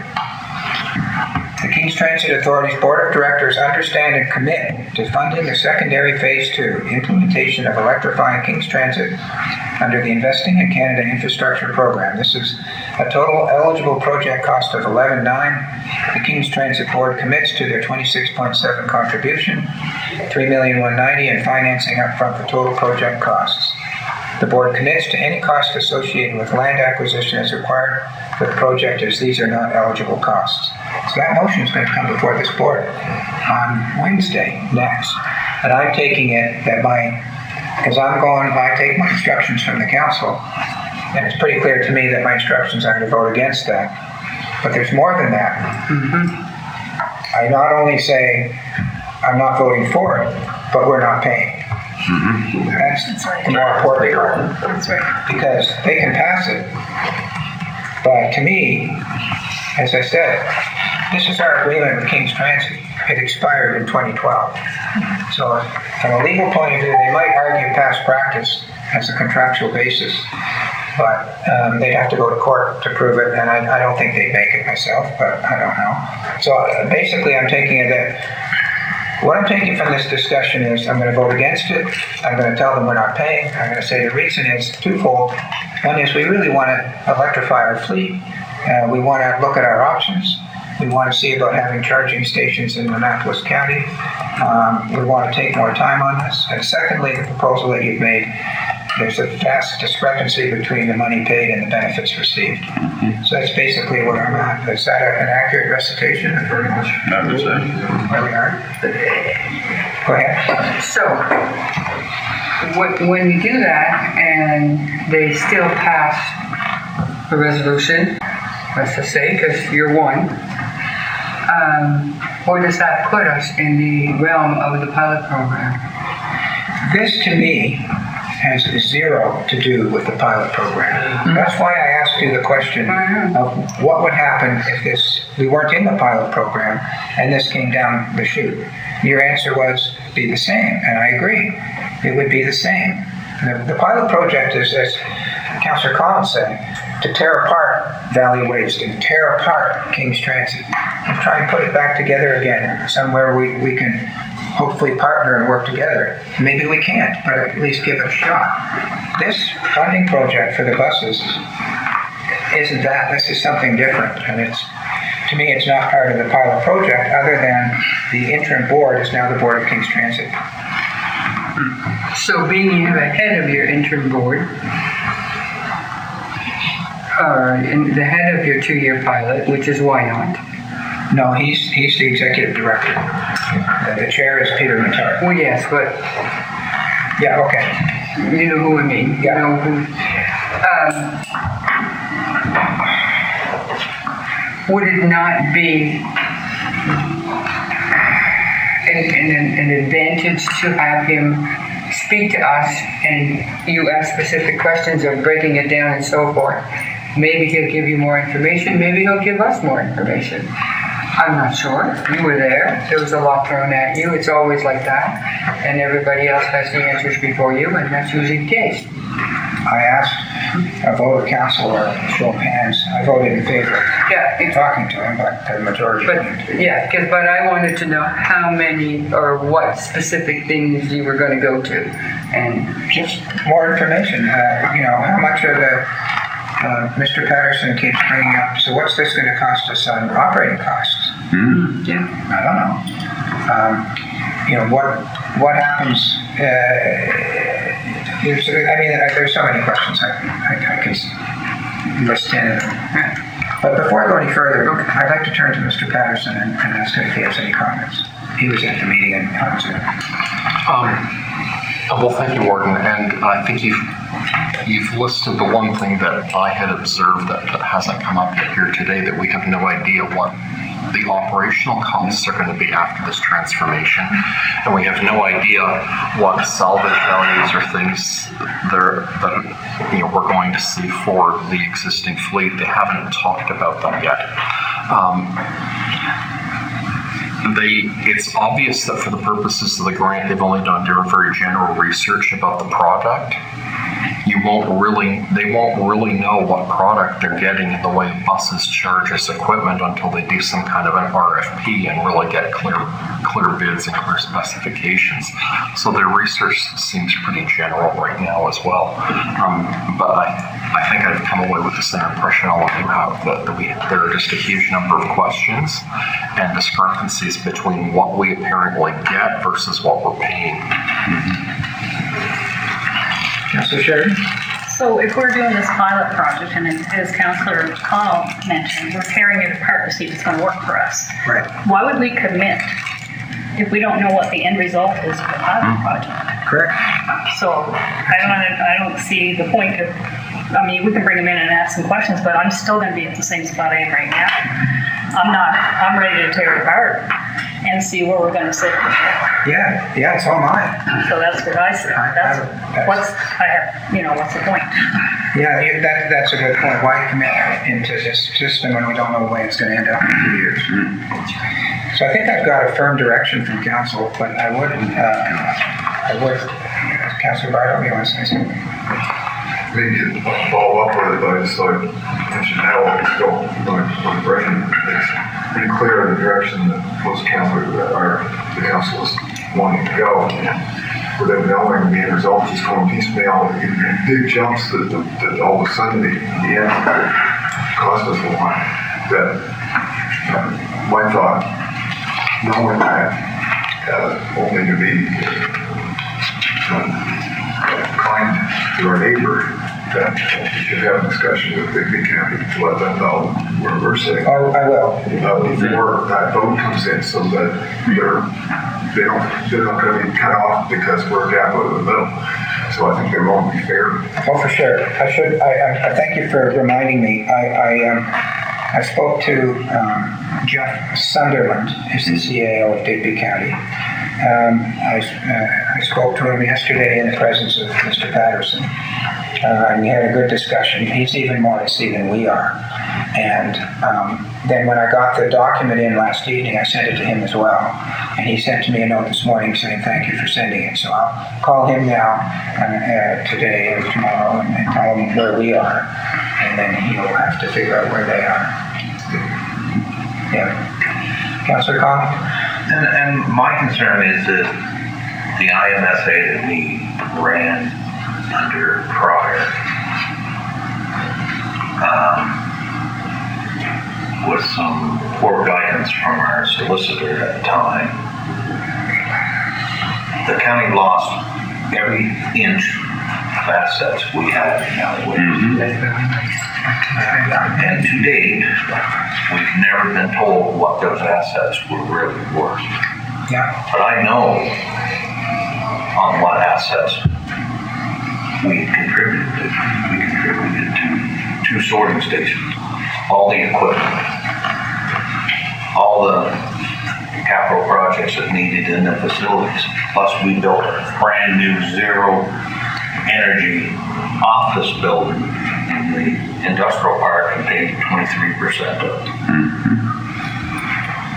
And it was geared exactly what I read into this agreement, is that if they apply for the funding and they buy all the buses, we can go back 6 months later and we say, well, we just want to be a fee for service.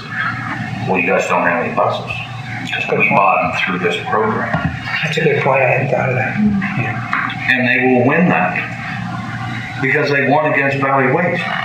we got zero for our assets. That clause was in the contract, it was section 34 or so of the contract, so that's why that happened. But if they buy the buses under the You're right. program and the application that they've submitted, Yeah, they're gonna say they own those assets. you're absolutely right, I'm not clear as to who would own it, sounds like Kings Transit would own it. You're The right. first thing we'd be, no buses, and all of a sudden we'd have 2 pokers shoved up our butt. Because then we wouldn't know how to get out of it, because all of a sudden we'd have to cancel our bus route completely. We're running into the same problem with the RCMP. That towns sold their assets, and they had their own police force. And now, so it's best to get back in it. Do they want to go that way? We're going to be shot the same way as Kings Transit if we allow that to happen. So I'd like to conclude this if I could, and I would like a motion for my own sake, as the person who has to make the presentation next Wednesday. If someone would make a motion that I'm going to say, use the legal term, my instructions are from council are to vote against the motion and to indicate that we will not be paying any funding. Would someone make that motion? I'll make that one. Deputy Warden moves. Would someone second it? Councilor Bardo seconds. Okay. Is there any further discussion on the motion? Seeing none, I'll call for the vote. All those in favor say yes. Yes. Opposed, no. Motion's carried. Well, it's a public meeting next Wednesday. It's the second day of the facilities tour, so I'll miss the second day. But if anybody wants to come, they can come and watch. But you'll be busy on the facilities tour, so I'll miss the second day, at least the morning of it. I think it's a good time for an afternoon break, and we'll just take 5 minutes, and we'll come back and continue with the rest of the agenda. Welcome, everybody. This is the resumption of the municipal council meeting. Before we leave the item 6.2, the Kings Transit Green Energy Proposal, one of the items we need to do is they want an alternate member. The warden is a member of the board pursuant to his position as warden, so they want an alternate if the warden can't attend. Are there any volunteers, and will there be a vote?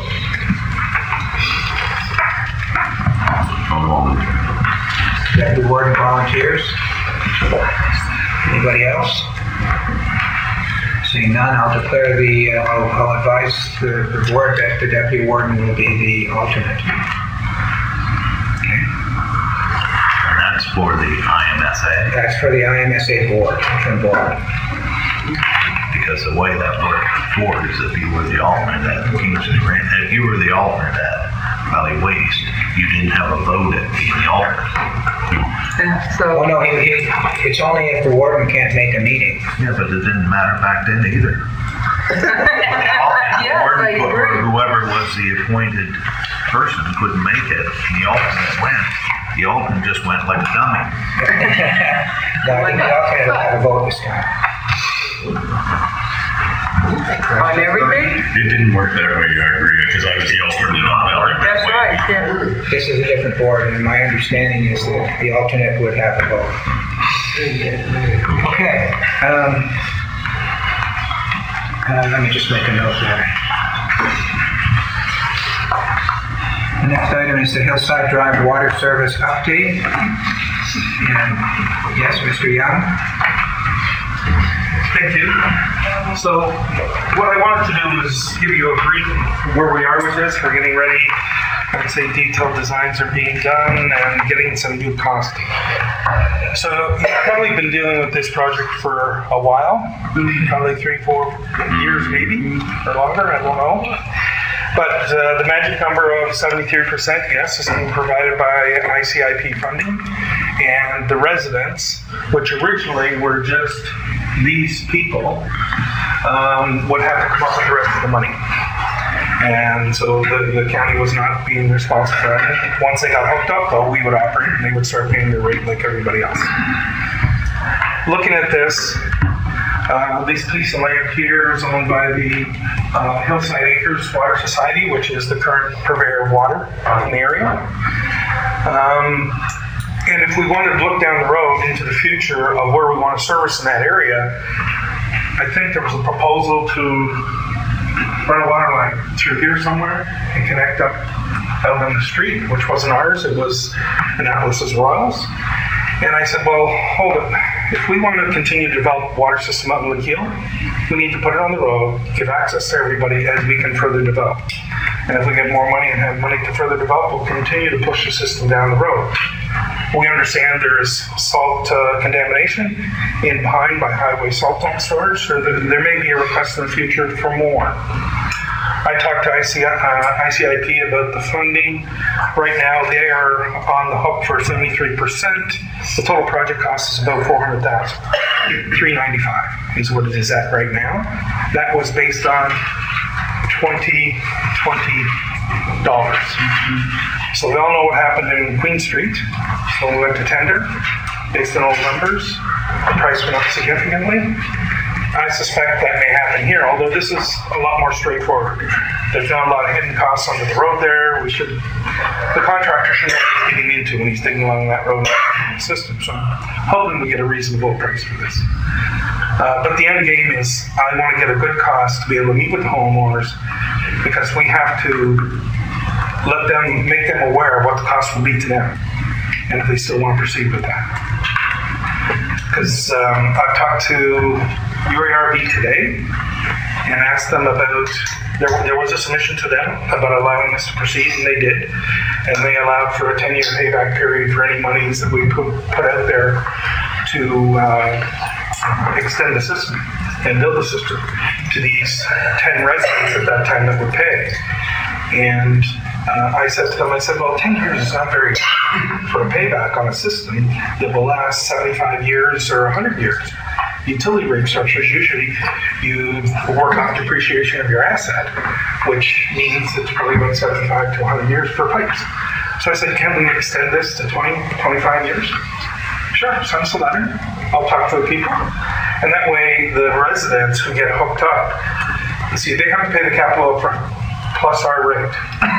So the capital payment would be substantially less, make it more equitable for them to connect in at a much more reasonable cost. Because I anticipate the cost of this will be substantially higher than the $395,000 of 2020. You know, 1,000 maybe, I don't know. You know, and then that would have been borne by 10 people. So I looked at this and said, well, this other colored line, brown colored line here, those are our sewer customers, current sewer customers. So I said, why don't we pick up all these people on the road? So that's another 7, 8 people to the system, which then lowers the cost of capital for everybody. I have not talked to those people yet, but it's something worth pursuing. Just to keep the whole cost down for everybody connected. And the Hillside people do want to talk to me and Doug about where we are. And the plan is, if the costs come in reasonable and everybody's satisfied, is to get it out to final designs done by November, of tender before Christmas. And I'm not sure about construction here in the winter, if Highways allows it. But this is not that big of a job that we couldn't, if the frost is not in the ground very far, work couldn't be done. You know, it's all a function of frost. When people don't work when the frost is in the ground, and they struggle with that. Question? That's Jackie Ward. Thank you.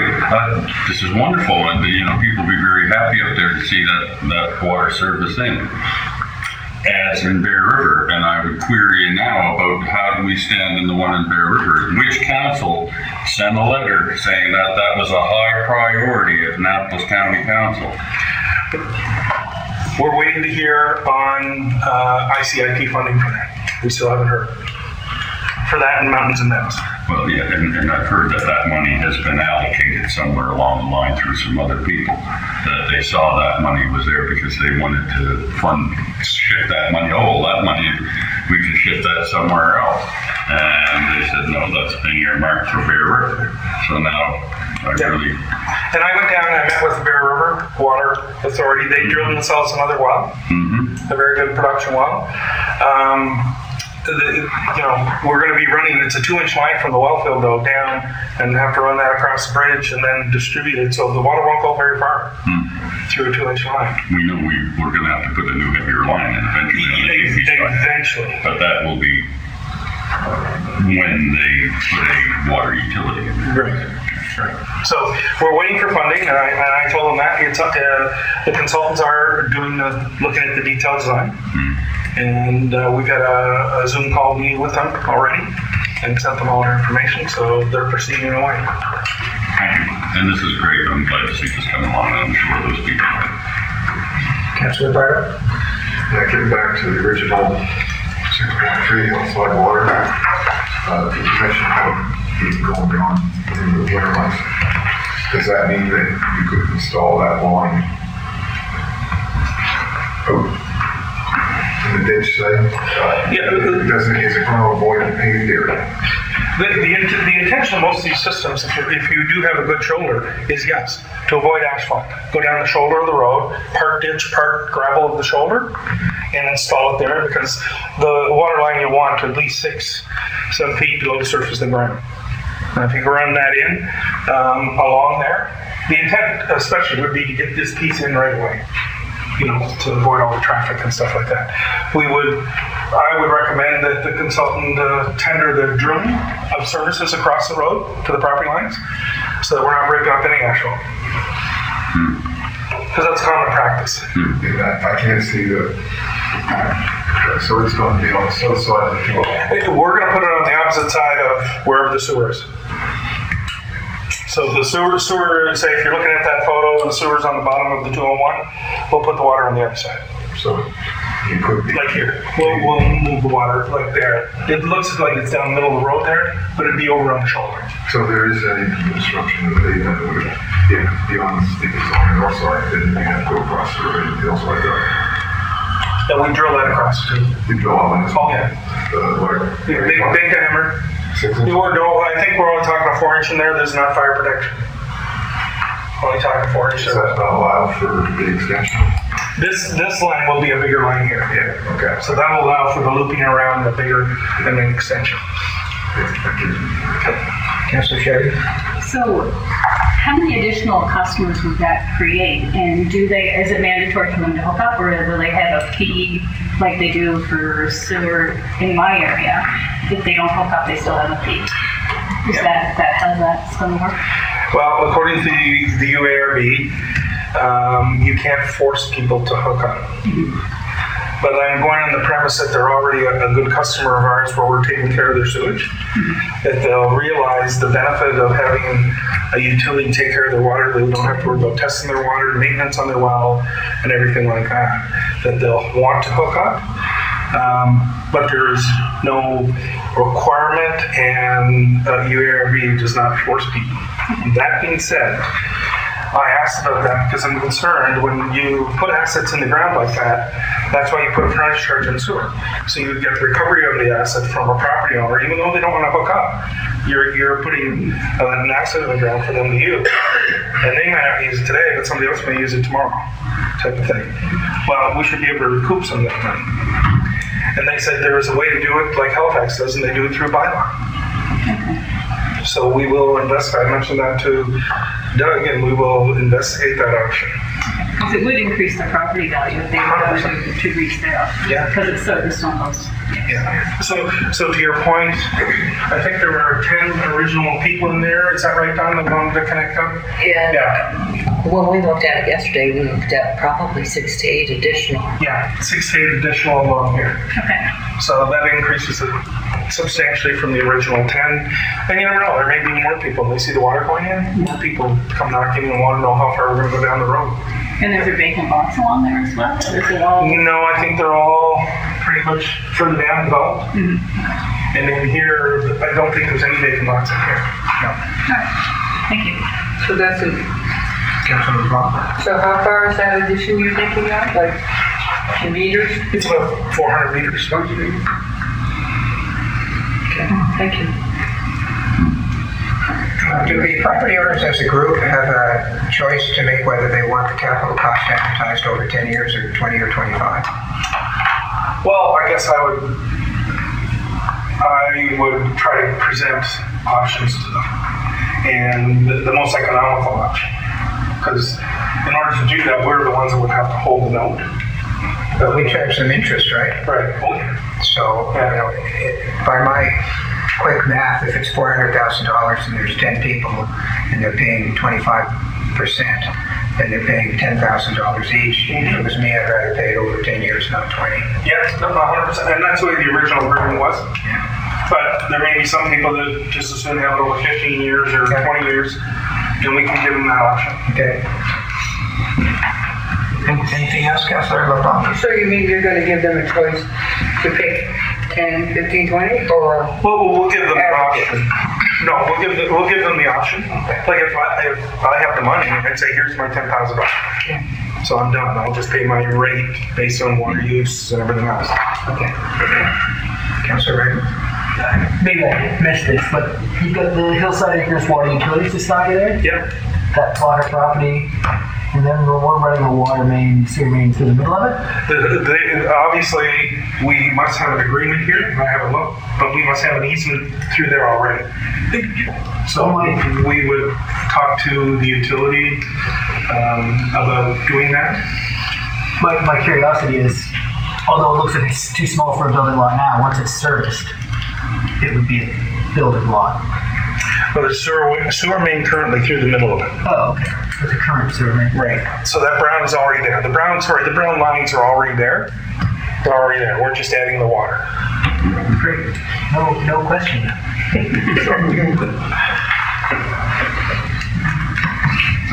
Thank you. Mr. Young, you're not looking for a motion or anything today, just information? No, and I plan to come back with other systems as we do this to keep you guys up to date on what we're doing. Thank you. Thank you for that. Great, thank you. 6.4 COVID policy, Deputy Warden. Thank you.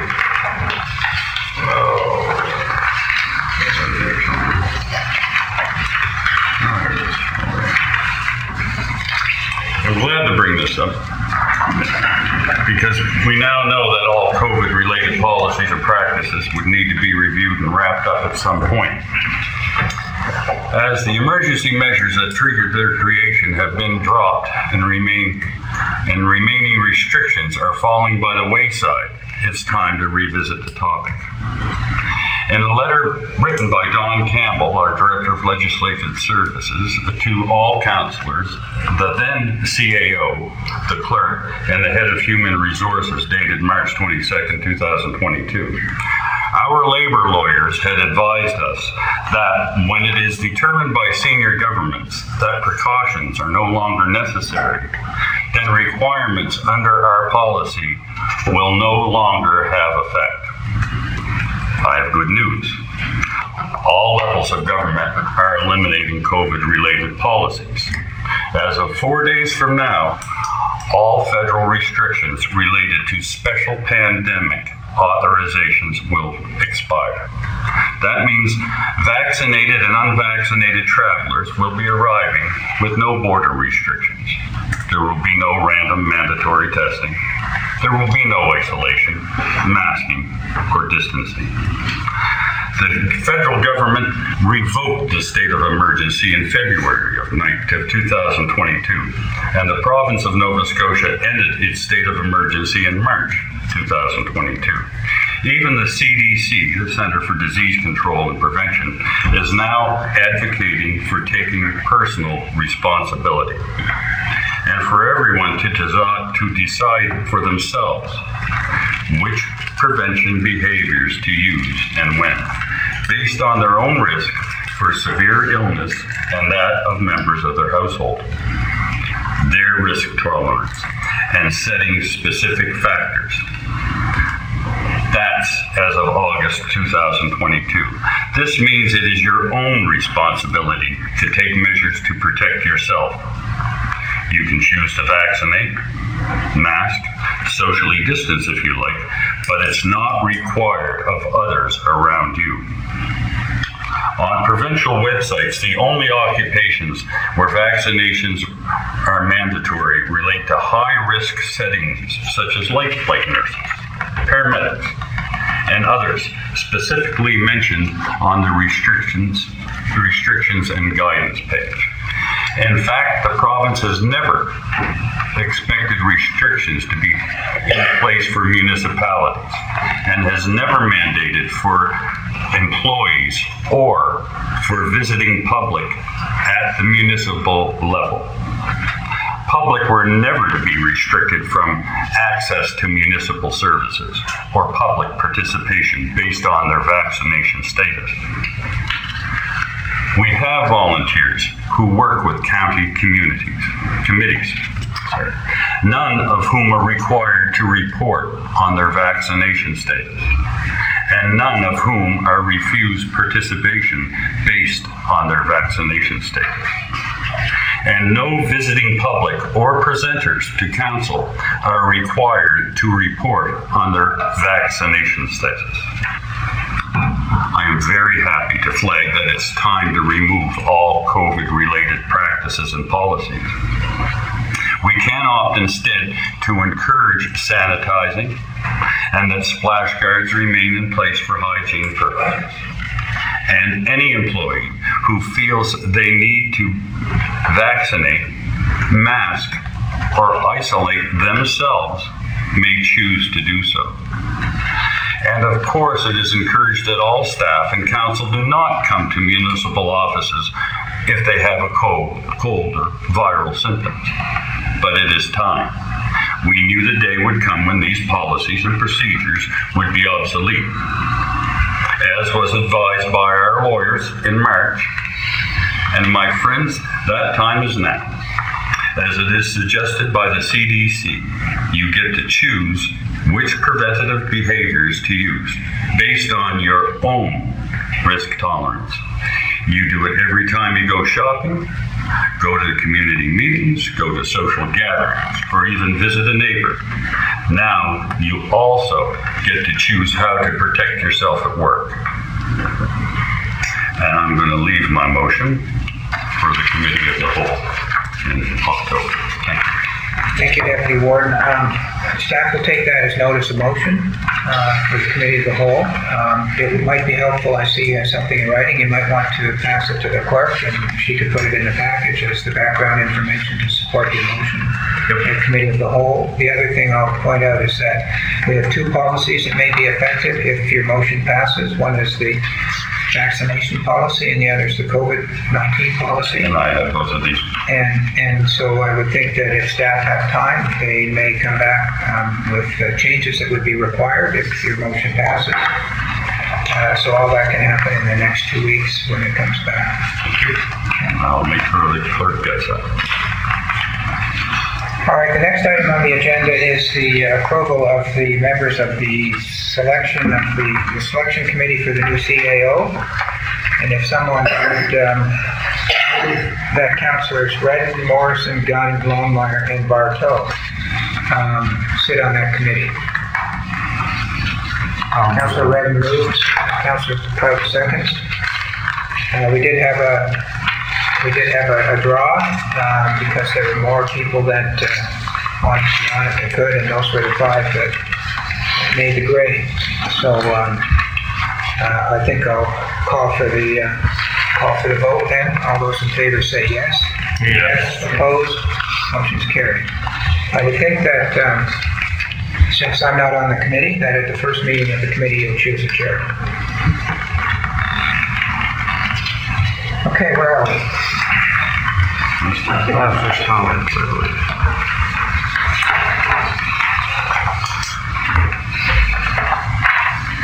Councillor comments. Councillor comments. Okay, well, to that District 1. Thank you. I guess I only have one item. We all know that Annapolis County, along with a large swath of Atlantic Canada, came through Hurricane Fiona.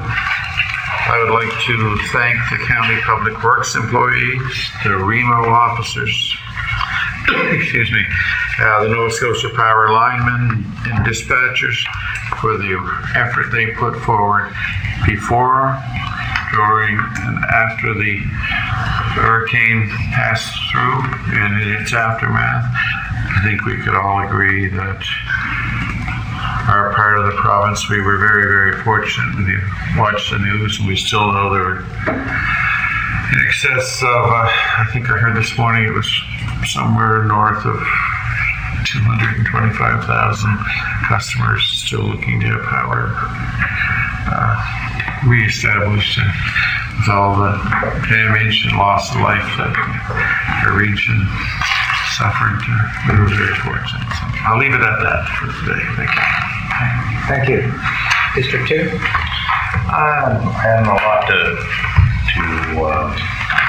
report this month. Again, with the hurricane just passing, our neighbor communities that did get hit hard, they definitely have their work cut out for them. I went to Halifax yesterday, and to my surprise, most of all the industrial park in Dartmouth was closed.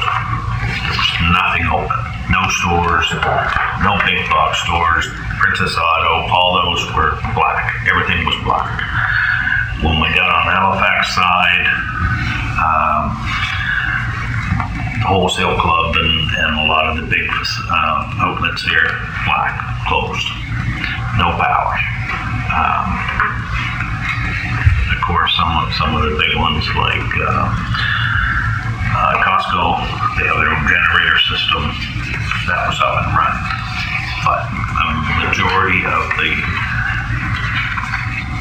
activities happening around Halifax and Dartmouth was still in the black yesterday. And from driving and looking down streets, it was very, very aware why. I mean, we drove down a few of the streets, and I kind of chuckled. If you're into buying smashed cars, like I like to dibble in once in a while, I chuckled to the girlfriend and said, man, next month at Impact Auto, there's going to be a lot of smashed cars, because there was trees down on top of vehicles that the whole roofs were caved in. The trees were still there. The cleanup is not even, I would say on a scale of 1 to 10, Halifax is in a 1 state. The streets still have telephone poles down across them. Like, we have been lucky and got missed on several occasions because of the way our tides work with our tip of Nova Scotia. But if it ever comes out through, we're going to get some disaster. And I mean, it's pretty sad to know that Cape Breton got hit hard. The tip of Newfoundland got hit hard. The damage is something that won't be fixed in a month. It'll be months before they're back up to where they should be. So we're very fortunate, and like I say, our services for Annapolis County didn't seem to be interrupted too bad, and very thankful for our staff for doing that. Other than that, In District 3, I'll echo the comments from Councillor O'Connell about the work that our staff did. I haven't heard from anybody in the Port Lorne or Hampton area, which is in my district, so I'm assuming that things are okay there. Now, the wind came from the north, so it would have come right across the bay into the properties that are right on the water there, but I didn't hear of any damage, any serious damage. The only other thing I've heard from my residents is speeding on Church Street, particularly coming south on Church Street. You know, you're supposed to, it's an 80 zone, and then it goes down to a 50 when you go through by Mountain Lee. Apparently a lot of speeding. People have called the RCMP, and got the word there's nothing they can do about it, which again is disappointing. And if I can digress into the discussion we had about having a local police force, at least the local police force kind of know the areas where there needs to be some concern and some looking after, and this kind of report to me kind of keeps moving me in that direction. District 4? Yes, thank you. I guess I'll echo comments on Fiona again, that, we had some problems in the county, but we were prepared thanks to the staff and everybody involved in getting us through that. A lot of us lost power, but it wasn't the same as in the eastern end of the province. We got some ill effects from the wind, and the farmers are going to be suffering a little bit, and there'll be less apples to pick on the tree and more off the ground, I guess. So hopefully they can get through that okay. Support your local farmers, get it, purchase what's good. And, the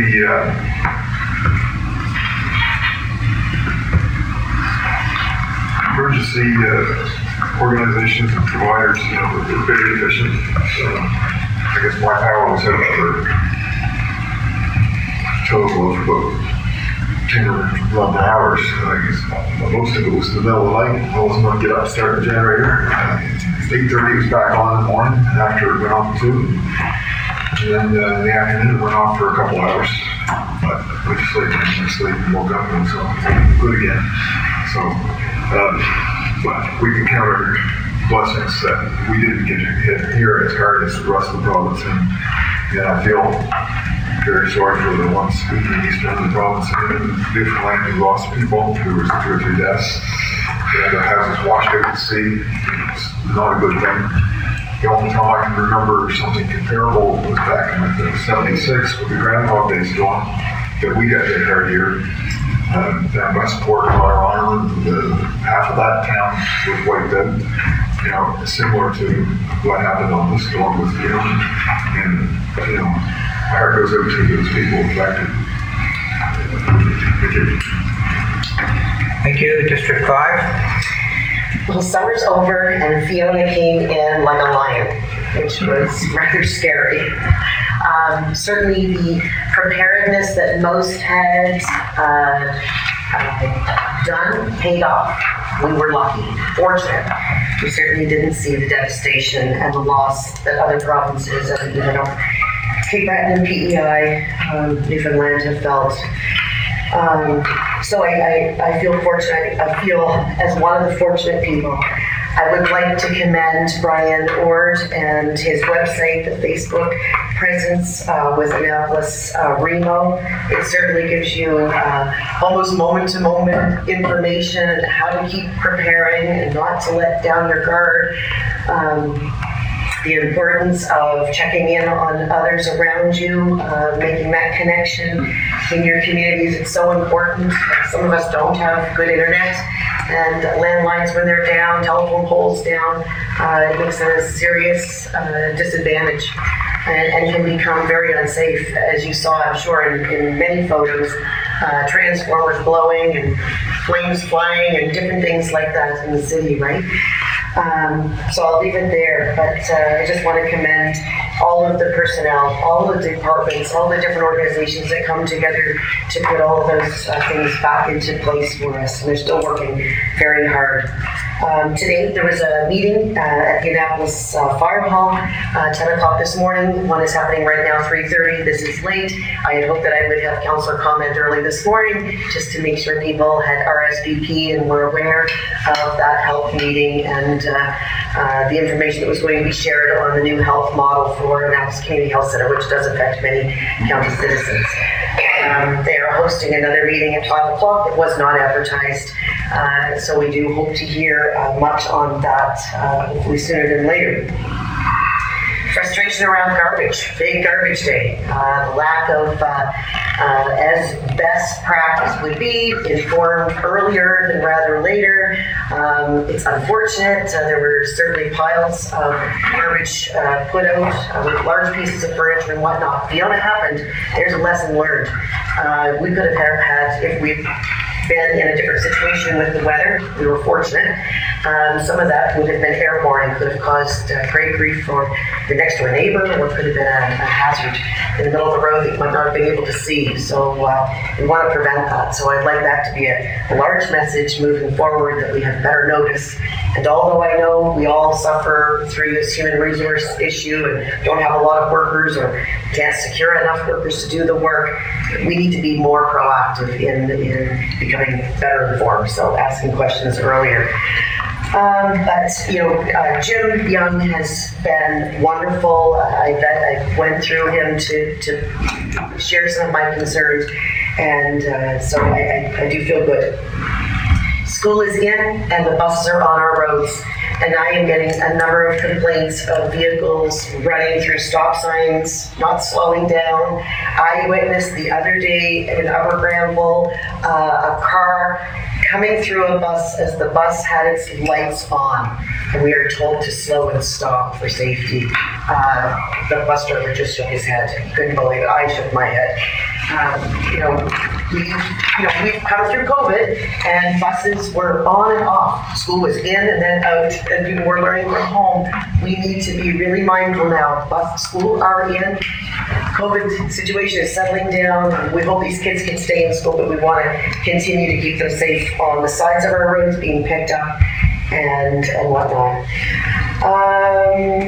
Last but not least, our graduates from our local school are going to be hosting a golf gala on Saturday at the Annapolis Fort View golf course. And so if anyone's interested, they can contact Lydia McLaren, 902-526-0612. There's lots of little competitions, and it all goes towards helping them celebrate this coming year. I'll leave it there. Thank you. District 6. Thank you. The Cornwallis Park Community Center, Felker Hall, is back on full session. On Monday, there are exercises and line dancing.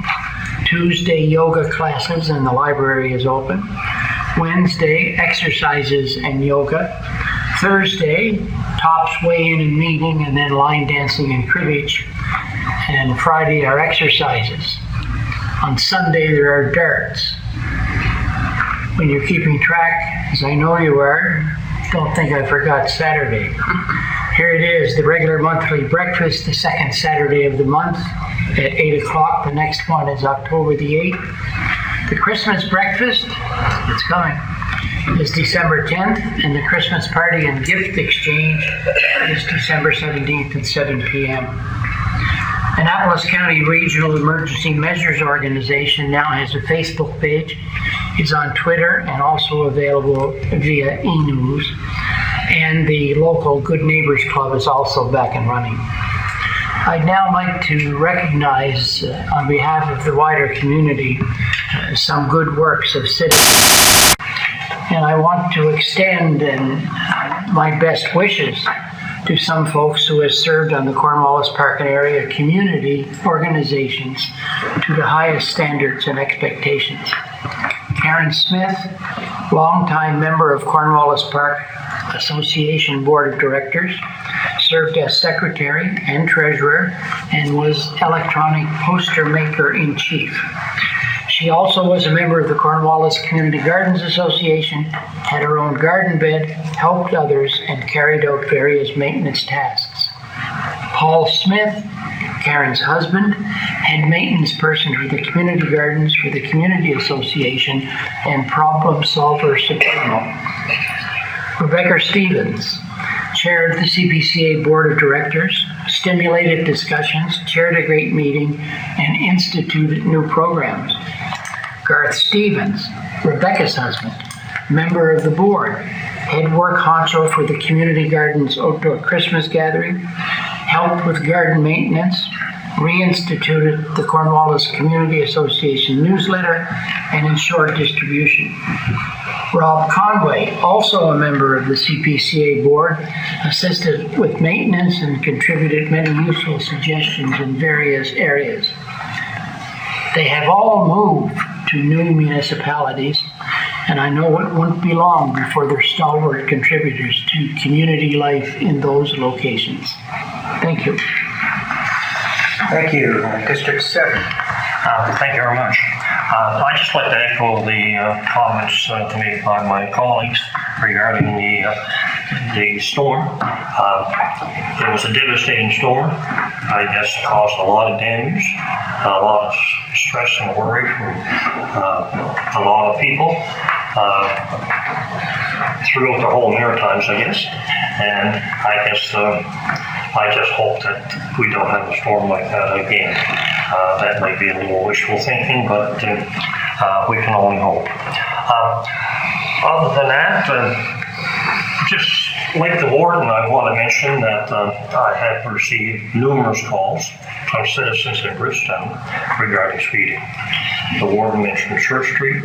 There were also complaints that I've received from citizens regarding speeding on both ends of Grantham Street, to the west and to the east on Grantham Street. I don't think anything can be done about that. One resident has suggested that perhaps, the RCMP could put up some speed traps or something like that on occasion. Maybe right in front of their office.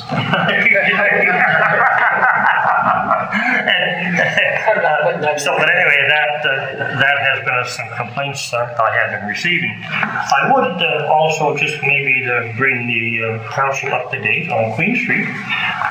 It would appear to me that progress is going along and is being made quite well. At the present time, the forms for the curbs are being installed, and I'd be very surprised if the concrete is not poured within the next week. It's my understanding that completion of the curbs, that the sidewalk work will follow that, and then following that again, the actual paving of the streets. The last thing I'd like to mention is, I guess, for anybody that might be interested in the winter activity, the Bridgetown Curling Club will be hosting an open house on this Friday, September 30th at 7 o'clock. There will be people there to answer questions, and there will be some light refreshments. I guess they're looking for people to join the club, as a lot of places are. And just regarding curling, I guess maybe a note that this year is the 100th year anniversary of curling in Bridgetown. Not necessarily at that curling club, of curling in Bridgetown. So other than that, that's true. Thank you very much. Thank you. District 8. Thank you. Councillor comments, September 27th, 2022. Lots happened. Now, I always do my councillor comments from last month. You won't hear September's until October, because it's not the end of September. So lots happened in July and August. And on behalf of the warden, I was pleased to open Canada Day at the Jubilee Park in Bridgetown, which was well attended, well organized by our own Nancy Chisholm. I was also delighted to join the hard-working community group in Clarence to unveil a plaque giving historic designation to the Clarence Community Hall. I also attended a harvest operations tour with the Medway Community Forest Cooperative to view some of the properties they had managed using a variety of forestry practices. It was very interesting, and I learned how to recognize the devastating effects of the hemlock woolly algae, which I first remember hearing about 5 years ago, and now is a steadily problematic, and it's spreading throughout the province. Apparently it is treatable, but at a cost. And if our forestry initiative was implemented, we as council could be able to afford treatment of some of the hemlocks that line the brooks of our county. And that's what a lot of people are worried about, as I add this piece into. A lot of the hemlocks that you've been in some of our brooks along the county, and the lovely canopy that's over top, it was going to be gone because the algae is going to take those hemlocks out. I enjoyed attending the Acadian Days at Fort Anne, which was well attended. And as always, it's a pleasure to celebrate the history, culture, and talent of our Acadian brother. The county staff did a great job with the booth at the Valley exhibition, and I'd like to send a special thank you to Nadine and Brandon and all the other staff that made this happen. It was fun talking to people from all over Southwest Nova that made the pilgrimage and do so every year. The Cherry Carnival was a success and well attended. And on the subject of Bear River, for many months I've been telling people that the plan for the Comfort Station is progressing with potable water for the Annapolis County side of Bear River. I believe it's time for an update on the progress of this initiative as households and businesses continue to suffer for the lack of water. We also need to see progress to Council's direction that we proceed with the Forest Committee's plan to manage our county's forested land in a sustainable and ecological fashion. The Western Woodlot Services Cooperative have been waiting for half a year to implement our plan, but we need a follow-through from the staff for them to be able to get started. I have also received a lot of calls on the issue, on the use of glyphosate and the aerial spraying going on in the county.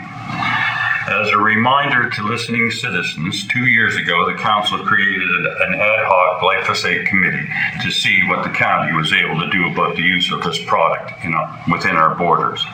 The issue was studied, the public was surveyed, the report was written, and recommendations to eliminate county use of the spray.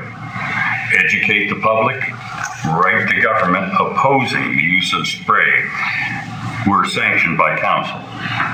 I continue to direct the public that joins us in our concern over the use of this product to contact the Department of Environment and the Department of Natural Resources. Cottage bins have been another hot topic over the summer. Every year we go through the same thing. The county pays extra to get these cleaned up, and within 2 weeks, sometimes even the next day, someone will deposit furniture, refrigerators, televisions, or whatever alongside these bins. Since our waste collection service provider doesn't pick it up, the calls start all over again. As a councillor for District 8, I have been referred to as a liar for any delay by staff in arranging this to be to have this continual cycle of illegal dumping trash picked up. It's an unending problem, and it needs to be addressed. Speeding has been on the top of the call list, not just in my district, but other districts as well. The county bought flashing speed limit signs a few years ago. 2 of them on trailer. Don't know whatever happened to them. And we managed to get one up for a couple of weeks in Bear River years ago. And it would be nice to see them used again around the county, particularly now that the little kids are on the roadsides early in the morning. Speeding is continuing to be a problem in small villages throughout our region. I joined others across the county to say a final farewell to former warden and District 8 Representative Red Ritchie, who served the Annapolis area for many, many years. Our thoughts are with his family and community. And to close, I hope everyone had the opportunity to put some effort into food security and grow a garden this year. And hopefully have some canning done, freezers full, and are well prepared for fall, because winter is coming. Thanks. Thank you very much, Deputy Warden. District 9. Thank you. As been echoed across the room, big, huge thank you to Remo, the Public Works Department, the staff here. What I want to really send a special thanks to is the volunteers. I received a call about a month ago from Terry Nichols from the fire department and Chief Rob Sheaves, and we get together every year a month before.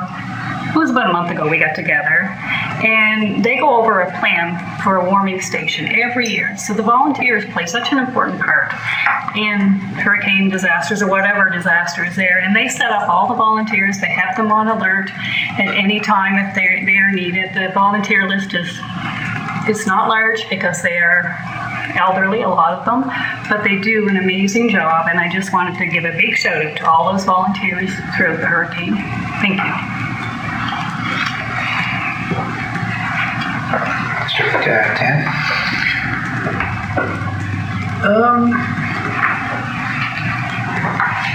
No comment. Okay. No comment? Already then. I guess I'll say a few for you. I'd like to say thank you again to the REMO and our Public Works and to CEO Doug Patterson for showing us that our staff is ready and they're thinking about what's coming down the pike and wanting to be there for the residents. So thank you. I also am thinking about all the people that had to and will be dealing with things for months and years to come in the Maritimes and how devastating this was. And my first thought when I saw PEI and where it was going to hit, I thought of Jim Young. I'm thinking, Lordy, where's he going to end up? So I was quite happy to see him this morning because I said, I was thinking about you. So I'm sure that, as he's probably told everybody, there is some stuff there that, like everybody else on the island has received, that he will have to deal with. But the most important thing is that everybody's safe. We certainly had lost one resident in Nova Scotia, and that was devastating, I'm sure, to their family. I did, on a different note, I did go to the Valley Exhibition in Lawrencetown and was given the honor to start the RCMP musical rides. You weren't there. I don't know where you were. Councillor Bartow and I were there for that evening, and I also had the opportunity to speak to a former student, Miss Coleman. That was one of the RCMP musical ride. So I hadn't seen her for a long time, and we won't talk about that one. And so it was very nice. And I had my grandchild with me, and she thought it was the end of the world. She could see and talk to. And then she went with the horses. Oh yeah, it was great.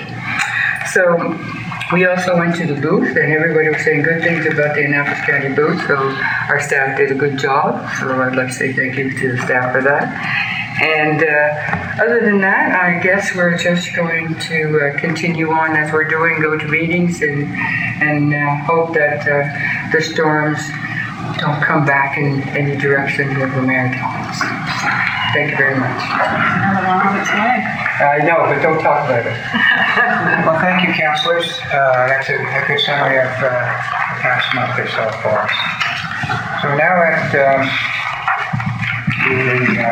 oh, we forgot one thing, Mr. Ward. Oh, sorry. The unveiling of the heritage in West Paradise. Right, I was going to report on that in the warden's report at the committee of the whole, but there were a number of councillors there. Yes, there was. Anyway, thank you. Sorry. Yes. Continue. And I will say, we all appreciate Avery Jackson. Yes. Oh, yes. Those of us that are members of the Heritage Trust, we just got our monthly newsletter, and Avery has an article about heritage in Annapolis County. Nice. Excellent. Yeah. Excellent. Okay, I think it's time, unless there's something else for us to go in camera and deal with the in-camera matters. Go in camera? I'll just say for the record that we're moving to go in camera in accordance with sections 22(2)A, acquisition, sale, lease, and security of personal property, and subsection C, personnel matters, and subsection G, legal advice eligible for solicitor-client privilege of the MGA. Deputy Warden moves to go in camera. Is there a second? Councilor LeBlanc seconds. Discussion? Call for the vote. All those in favor say yes. Yes. Opposed, no. Motion's carried. Welcome. We're back to the public session of the council meeting for the County of Annapolis. I'll entertain a motion to adjourn. Moved by Councilor Longmire, seconded by Councilor Connell. Any discussion? Seeing none, I'll call for the vote. All those in favor say yes. Yes. Opposed, no. Motion's carried.